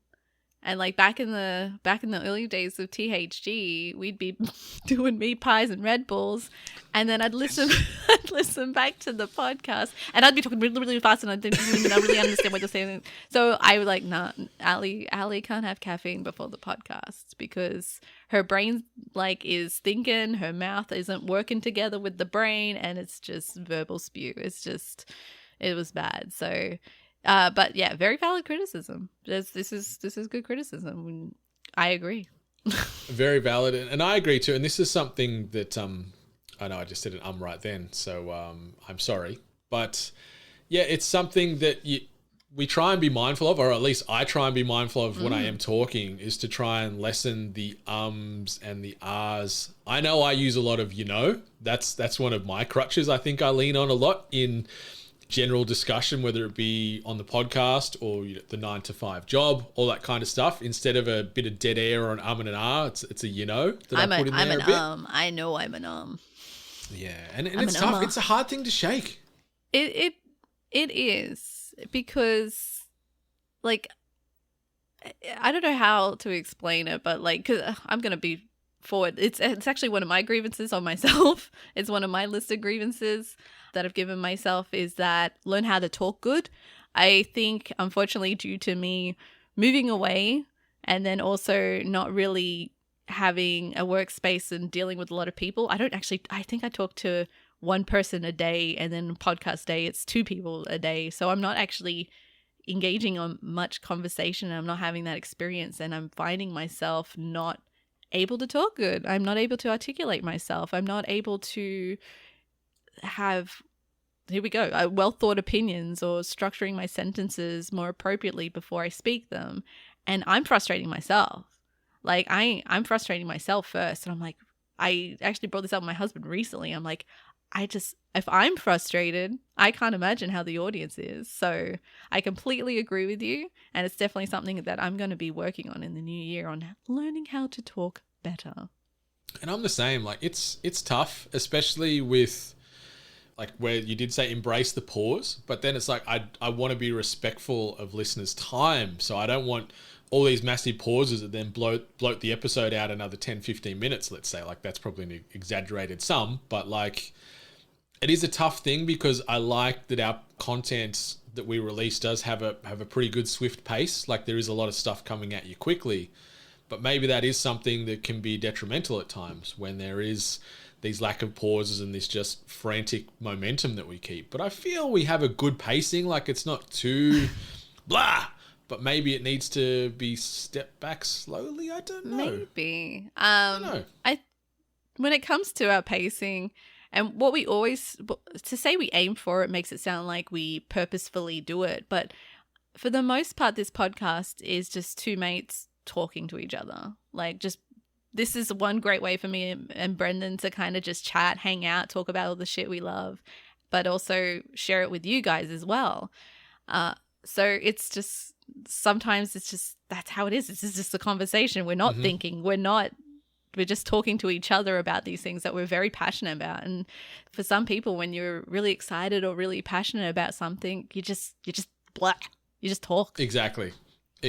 So I guess a little bit of it's on us for the amount of love and enthusiasm we have for these get-togethers, but also these industries that we talk about. So it does sort of get the emotions churning, which again gets the words sort of vomiting a little bit more. So it's tough. Hopefully listeners out there, you can understand what we say 99% of the time. Because, if you can't understand what's getting said in a podcast, then it's going to be a tough podcast to listen to. That's where the humor's missing. They can't understand us. That's the problem. We don't dwell on the punchline to let it sink in for the joke to have maximum effect. Instead, we're just trying to go from joke to joke to joke. We need to land that punchline, let the audience laugh and clap, then keep moving. There you go. Anyway, the next one. This is one, I take this one very personally in that, I'm owning this 110%, where we did promise that Yencast First was going to be released all at once and could binge that bad boy in one sitting. It did not happen that way. We had a lot, full behind the curtain scenario here. We had some editing issues. We had some audio-based issues where we didn't receive all the audio and then had to sort of get a PC that had to do a full backup and rebuild to get some of the files because they were corrupted. It was a whole thing. And then our editor behind it has been doing a really great job, but then there were some personal things. Like it was like everything that could go wrong regarding the best intention of having this thing all out in one hit and just bam, there it is, did go wrong. And then at the same time, I probably wasn't as persistent on following up on certain things to get this edited in the right timeline. So I completely apologize. I completely understand, and I own this. And what we're moving forward in relation to any 8-crit stuff is I'm not going to announce anything until it is 110% in the can and edited, so I can drop it in full and just walk away and know that it's done. So there's other things in the works, but I'm not going to say what. I'm not going to say when it's coming. I'm just going to say moving forward, it's going to be tight-lipped until it is fully realized, fully edited, fully uploaded, and ready to press go because, we don't want that. And I'm sorry because I got to do better. Learn from our grievances in the gaming industry. We're doing what we can. Got to own this stuff. Got to own this stuff. And then the last one, we had a couple of mentions relating to, Dream and Kerbo, where they were curious about would they come back? Would they jump on an episode here or there? And for now, that's not going to happen. We feel that we've got the THG secret sauce tasting very well. We did mention that we might look to have more guest people coming in here or there at whatever frequency. You got some grievances you want to share from an 8-bit THG related matter? I know you mentioned one about, he said, learn how to talk good. Yeah, look how to talk good. I'll be working on that one. Once again, apologies. Thank you for pointing it out. And I just want to, I really want to work on more video content stuff, but I am the worst enemy on my own content or the things that I produce. So I want to figure out the best way to make content, streamline content and getting it out there, but also not bully my fucking self and having such ridiculously high standards. Granted, I'm not going to lower my standards for you guys because I'm not about that. I'm not going to just release bullshit just because to release bullshit. I'd rather do something, make something good, make something I'm proud of, and then have you guys have it available to you. So, I completely agree, and that's something that we're trying to do here as a whole. Is it's quantity, not in this case. We're looking at quality. So we want to make sure that what we're releasing is at the standard we want it to be. We don't want to overcommit and under deliver, which we have done in years past, and that's always been with the best intentions. We always want to try and give as much as we can, but we're just trying to be realistic with how things are. That if we do need to scale things back, which we have in the last 12 months, we sort of the 8-bit collective got put to bed and things like that, just to make a little bit more of a focused, targeted effort. We'll just maintain that because we want to release content to a standard that we can be proud of and that the 8-bit Nation can hopefully be proud of and receptive of, because we're putting our heart out there every episode, and we want to make sure it's done to the best of our abilities, right? Exactly right. Yeah, and that sort of weaves into my grievance. I don't really have many to say from an 8-bit or a Hungry Gamers perspective, because I do like that we did sort of strip things back a little bit more and have a more focused approach, because it feels like we are firing on all cylinders and it feels good. Completely hear the sentiment from the nation regarding the video stuff. Would love to do more in that realm, and we'll continue to workshop that in the background, and maybe one day we'll have that perfected and roll out to whatever frequency we're comfortable with. But I'm not going to be throwing out any promises willy-nilly today. I'm just saying we're taking it all under advisement and we're working on it, and you'll hear exactly what we have planned in the new year. In let's say 3 to 4 weeks time or whatever, whenever it is we come back, you'll hear more about what we've got planned there, and see the roadmap for 2023 with THG and 8-bit. All right, let's move into the last part of the pod here, the last grievance, and we're going to look forward, but I'll just drop a nice little Festivus soundbite to round it out here.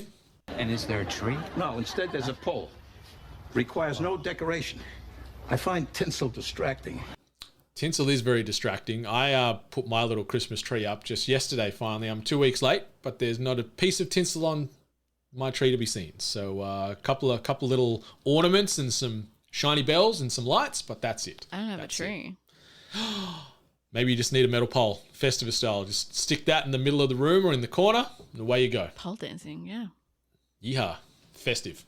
All right, so we're talking about things that y'all are not looking forward to in gaming in 2023, and the nation, as I mentioned, we have just sort of bundled and encompassed a lot of similar responses here, and we got a lot of discussion relating to delays. That's a consistent thing. It's something, it's not ideal, but I think we've talked about delays a lot today, as far as that I'd prefer a game to be delayed than busted at launch. So I get that it sucks, and I get that you've got this date in mind. You're like, hell yeah, I'm going to take some time off in February because of this game. And then it gets kicked 2 or 3 months down the line and your world goes into a bit of a spin because, you know, plans have changed, people don't like change. But yeah, delays are something that's not going to go anywhere, and it's something we just got to learn to appreciate and get used to. Yeah.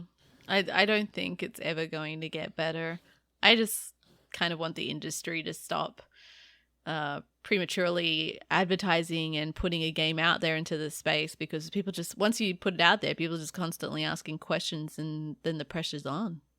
Yeah, exactly. And, you know, similar sentiments to previous responses here as far as things that we're not happy with in 2022, which will continue to bleed into next year and beyond. Yeah. Battle and season passes. Yeah. You know, the not only the financial outlay for said battle and season passes, but when the quality of the battle or season pass is not there, as far as the items you get or the rewards you get for investing the time into that game, is something that is very upsetting for a lot of people out there. And I get it. Like, it's your money, it's your time going into these things. And if the stuff you're getting back sucks, then it really is disheartening. Yeah. Like, yeah. It's just gonna keep happening, as mentioned, because it's the money. It's the money machine. The money. Incomplete games on release. It also sucks. The fact that games, you know, tying into delays. This is all like battle passes, season passes, delays, incomplete games. That is all just one big bubble. Yeah. I think, you know. Cycles. Cycles a great word to use to describe that. And we don't need perfect games with perfect writing, visuals, and performance, but some of these games just need to get a little bit better. So, just release them when they're ready, Mr. Publisher and Developer, or Mrs. Publisher and Developer. Something that a few people had a chuckle about this and are looking forward to in 2023 is Golem, the third-person RPG game where obviously you take control of Golem or Smeagol, depending on how far into the timeline it is. I could not give a rat's ass about this game. Like, I love me some Lord of the Rings. I love me some Tolkien. But this game... Well, I never cared about Lord of the Rings, so this is just hilarious to me. I thought he was one of the more jokey characters. I'm sure I'm going to get hit by it, because I'm sure that there's a deeper meaning behind Golem, but yeah. Oh, yeah. Yeah, definitely. But yeah, still can't believe that that's a game and it's coming out next year. So we'll see how that gets reviewed, and if the nation are very correct in feeling very against Golem there.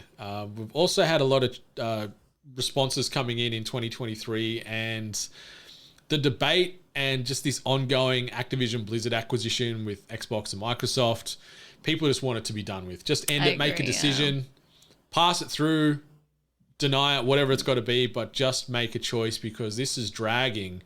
And I was looking at some chatter online overnight about this, and regarding the FTC scheduling, that's been scheduled now for August of 2023. Ooh. So we have to wait until then, at the very least, regarding having this played out in front of an administrative judge, which is funny because the completion date for this deal is meant to be June of 2023. So it's going to blow out the completion date, cause all kinds of questions and concerns. And then on the back of this too, I was reading if Microsoft would have potentially pulled a parachute and jettisoned this deal, they have to then pay Blizzard Activision $2 billion due to breaking the deal. And if they wait until January of 2023, that too becomes $3 billion. So yeah, they can't get off the train, or they can, and it's going to cost them an awful lot of money. So absolutely insane to see. But yeah, people are worn out by all this. People are fatigued by the whole media smear campaigns going on from both sides of this discussion, and just want it to be over. Valid. Me especially. Yeah. People actually weren't too hyped on the upcoming Indiana Jones video game adaptation coming out. They're hopeful that it could work, but unless it is, you know, almost a carbon copy of, say, a Tomb Raider or an Uncharted, they feel that it's going to probably fall short of expectations. So watch this space for Indy and Harrison Ford and co. to see what they're up to. People are also not looking forward to the hype and pressures around Starfall, where there's some concern that it's going to get too propped up in the media and then ultimately fall short of expectations. So they're worried about the disappointment from that. No, that never happens. Not at all. Not at all. So we'll see what happens there. And then similar tone regarding the Suicide Squad game. Obviously, we got a little bit more trailer and gameplay just the other day at the Game Awards. The hype behind this game is at an all-time high, but there's some skepticism from the nation where they're feeling that even though the game sounds and looks like it could be great, it's going to ultimately fall short of expectations and be not that good. I kind of agree. I've got a bad feeling. That's all. I'm trying to remain neutral on this one. It looks good. I think if it's executed well, it could be great, but I hope it's not going to become another Gotham Knights type of release where it's like, damn, there's some cool parts in this, but overall, I don't care. Yeah. Hogwarts Legacy got a little bit of run in the feedback from the nation as well, where there's this whole issue with a lot of these games, or a lot of media in general, when you disconnect the art from the artist and that type of subset. And obviously J.K. Rowling, she doesn't seem like, I don't know her personally, but she doesn't seem like a great person. She's created this universe and done many good things for film and books and alike, but there is that constant smear that sits over the top of Hogwarts Legacy, even though it could be a good game. But there is that like, you know what? This is made or attached to this woman who kind of fucking sucks. Yeah. I mean, I had no intention of playing this game anyway. I don't think I've actually played any of the Harry Potter games that have come out. So I'm not interested in that space. So yeah, I'm neutral. I'm very neutral. I'll give it a spin. See if the Sorting Hat still chucks me into Ravenclaw, as it should, because I did that online through the Pottermore website. Jesus, maybe like we did it. I know we did it the morning of THG recording. Talking about the meat pie and Red Bull, it was buying meat pies that we all took this quiz. Yeah. Yeah. Ravenclaw. Where did you end up? Were you Slytherin? I'm a Gryffindor. You're a Gryffindor. That's right. I couldn't remember. I don't know why I'm a Gryffindor, but I'm a Gryffindor. Fucking goody two shoes. Yep. Hiding behind that tough exterior is a nice little Gryffindor, eh? Apparently.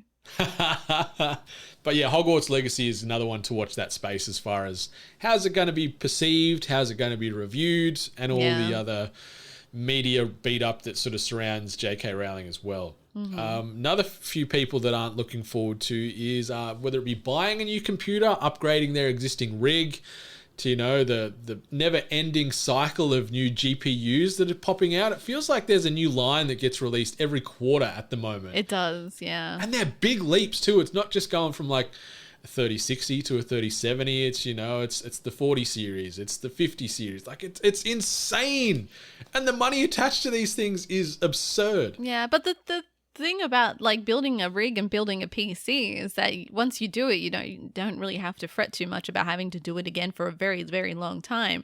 But the problem is that you get really comfortable with your PC and it starts not meeting the criteria it should be meeting, like mine slowly has been, and I'm like, oh no, I need to start thinking about a new rig again. And I'm a little sad. I'm a little sad because it was my first, like my rig was like the first one I made for myself, and I'm very attached to it, but the girl's old. So I'm going to have to start considering the rebuild.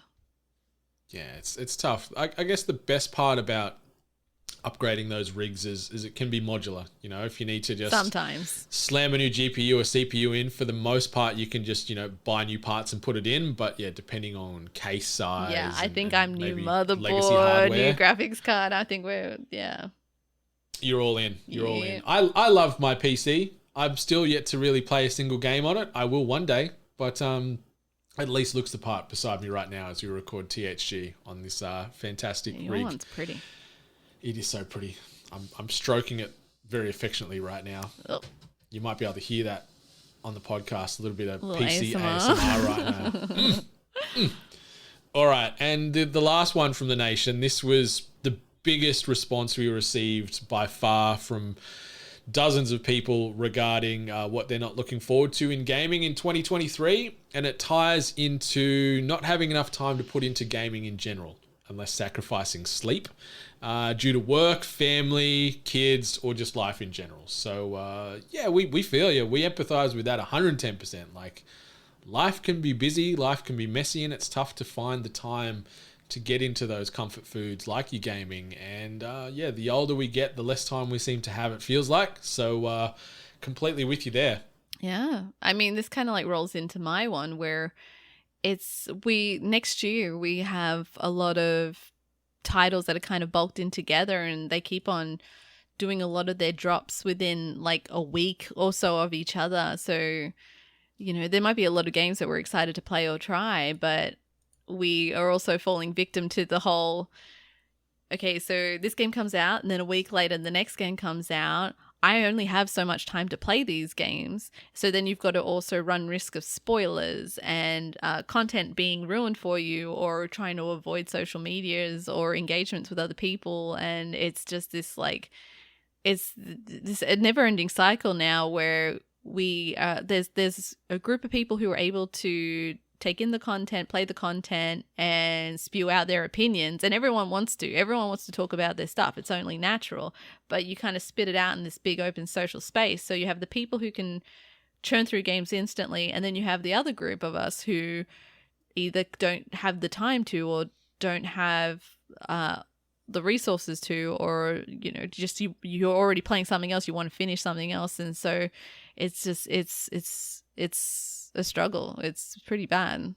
It's tough. I sort of sit somewhere in the middle where sometimes I can find time to churn a game out in a very short period of time on release, and then others where it's just there's so many things going on that I barely have time to play an hour or so here or there just due to work and life. And you know, that's something that's consistent amongst the gaming space and amongst the 8-Bit Nation. So yeah, just do what you can to have a good life, whether that be tons of gaming or none of gaming. Like just do what you can to maintain a good mental and physical health, and also not neglect yourself, your friends, your family, or anyone else in your broader ecosystem as well. Because, you know, gaming's great, but it shouldn't be everything. You need more in your life than just the game. You know, get out and, you know, as the cliche is, you know, go out and touch some grass, get some sunlight, and balance. It's all about balance. Yeah. But it's tough to find the balance sometimes too, so we get it. It's really tough.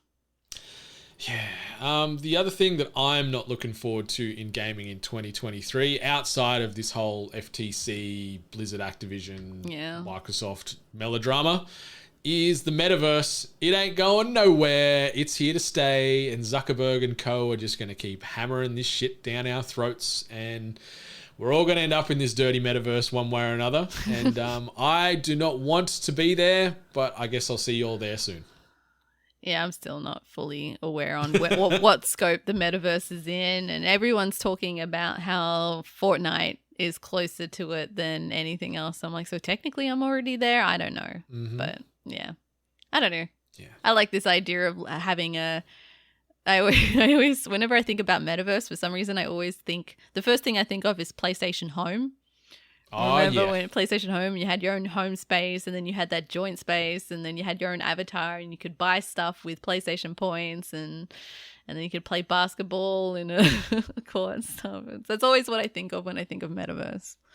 Yeah, I'm definitely curious to see how it's going to look and evolve in the coming years, but I like that, you know, video gaming is escapism, mm-hmm. and you can escape from real life into games and films and stuff like that. But this is like, what's the movie? It's like Inception almost of escapism, where you're going another layer into the escapism, where you're escaping your real life into the gaming, and then out of that gaming world into another fake life. Like, there's so many layers to it that it just wrinkles my brain, and I don't know how it's going to play out or how I'm going to fit into it, and it scares me. Goddamn metaverse. But Miss Hart, unless you got anything else you want to shout out for things you're not looking forward to in 2023, that just about puts a big old Festivus-shaped bow on Festivus 2022. Yeah. You good? I'm good. Anything else you want to mention? No, I think the 8-Bit Nation, we're all pretty much finger on this pulse with most things. So I'm glad that we're all feeling the same way, and we're all going to be there for each other and support each other through the next year and see what it brings. That's it. So, yeah, this is the second last episode of THG for 2022. You've still got a couple of days to get your responses in for the biddies. Obviously, that is our entirely community-driven end-of-year awards. So head on over to videogamesandculture.com/awards to get your nominations in. Doing so will put you in the draw to win a ton of swag, and we'll also be giving away some stuff based off some of the responses for Festivus as well. So we'll announce some of those winners on our socials and also on the biddies next week. So we're just going to correlate all that data and then run some randomizers to give away not only, some microphones and headsets from Audio-Technica, some merch from us, some games and other, pieces of culture-related content from the year that's just dropped, as well as some other things from Spreadshirt and a few of our other sponsors there. So check that out, but we'll announce that list of winners in full in the coming week. But yeah, get those noms in while you can, videogamesandculture.com/awards. But just wanted to also shout out to everyone who submitted responses for Festivus. Obviously, we didn't unpack every single response individually just because it would have, made this podcast go from 2 hours to maybe 20 hours. So I just wanted to show some love to everyone who participated this year. And a big old thank you goes to the following. I've put this in alphabetical order. Aaron P, Anth, Ari, Ash, Ben, Benny, Billy D, Dan, Danny, Dom, Chris A, Chris M, Craig, Conpie, Corey, Eldar, Evie, Festa, Gasper, Griff, Harry, Heath, Ivan, Jakey-Gee, James, Jamie, Jarrad, Jesse, Jobe, Jono, Jordo, Josh, Liam, Lodgey, Ken K, Kieran L, Keiron V, Matt, Mel, Mikedrop, Mitch, Nathan, Nica, Nobu, Ozzy, Omar, Paul, Pirate, Pete, Peter W, Quartz, Reemo, Rob, Ross, T, Timmy, Tony, Tori, Trav, Sam, Shannon, Steve F, Will, Wadey, Zac and ZBL. And a partridge in a pear tree. Thank you, everyone. Yeah, really appreciate taking the time to get your thoughts and opinions heard. But yeah, as Ali said, it did feel like we're all in lockstep as far as our grievances for this year. A lot of similarities, a lot of consistencies across everyone's responses. But yeah, 8-Bit Nation, that brings us to the end of the second last episode for 2022. We're going to get on out of here now, but until next time, 8-Bit Nation, much love. And stay hungry. You've been listening to The Hungry Gamers, one of many gaming and geek culture related podcasts from the 8-Bit Collective over on 8bit.net. Check out more episodes on your podcast service of choice. And while you're there, please be sure to rate and subscribe. Until next time, boys and girls, stay hungry.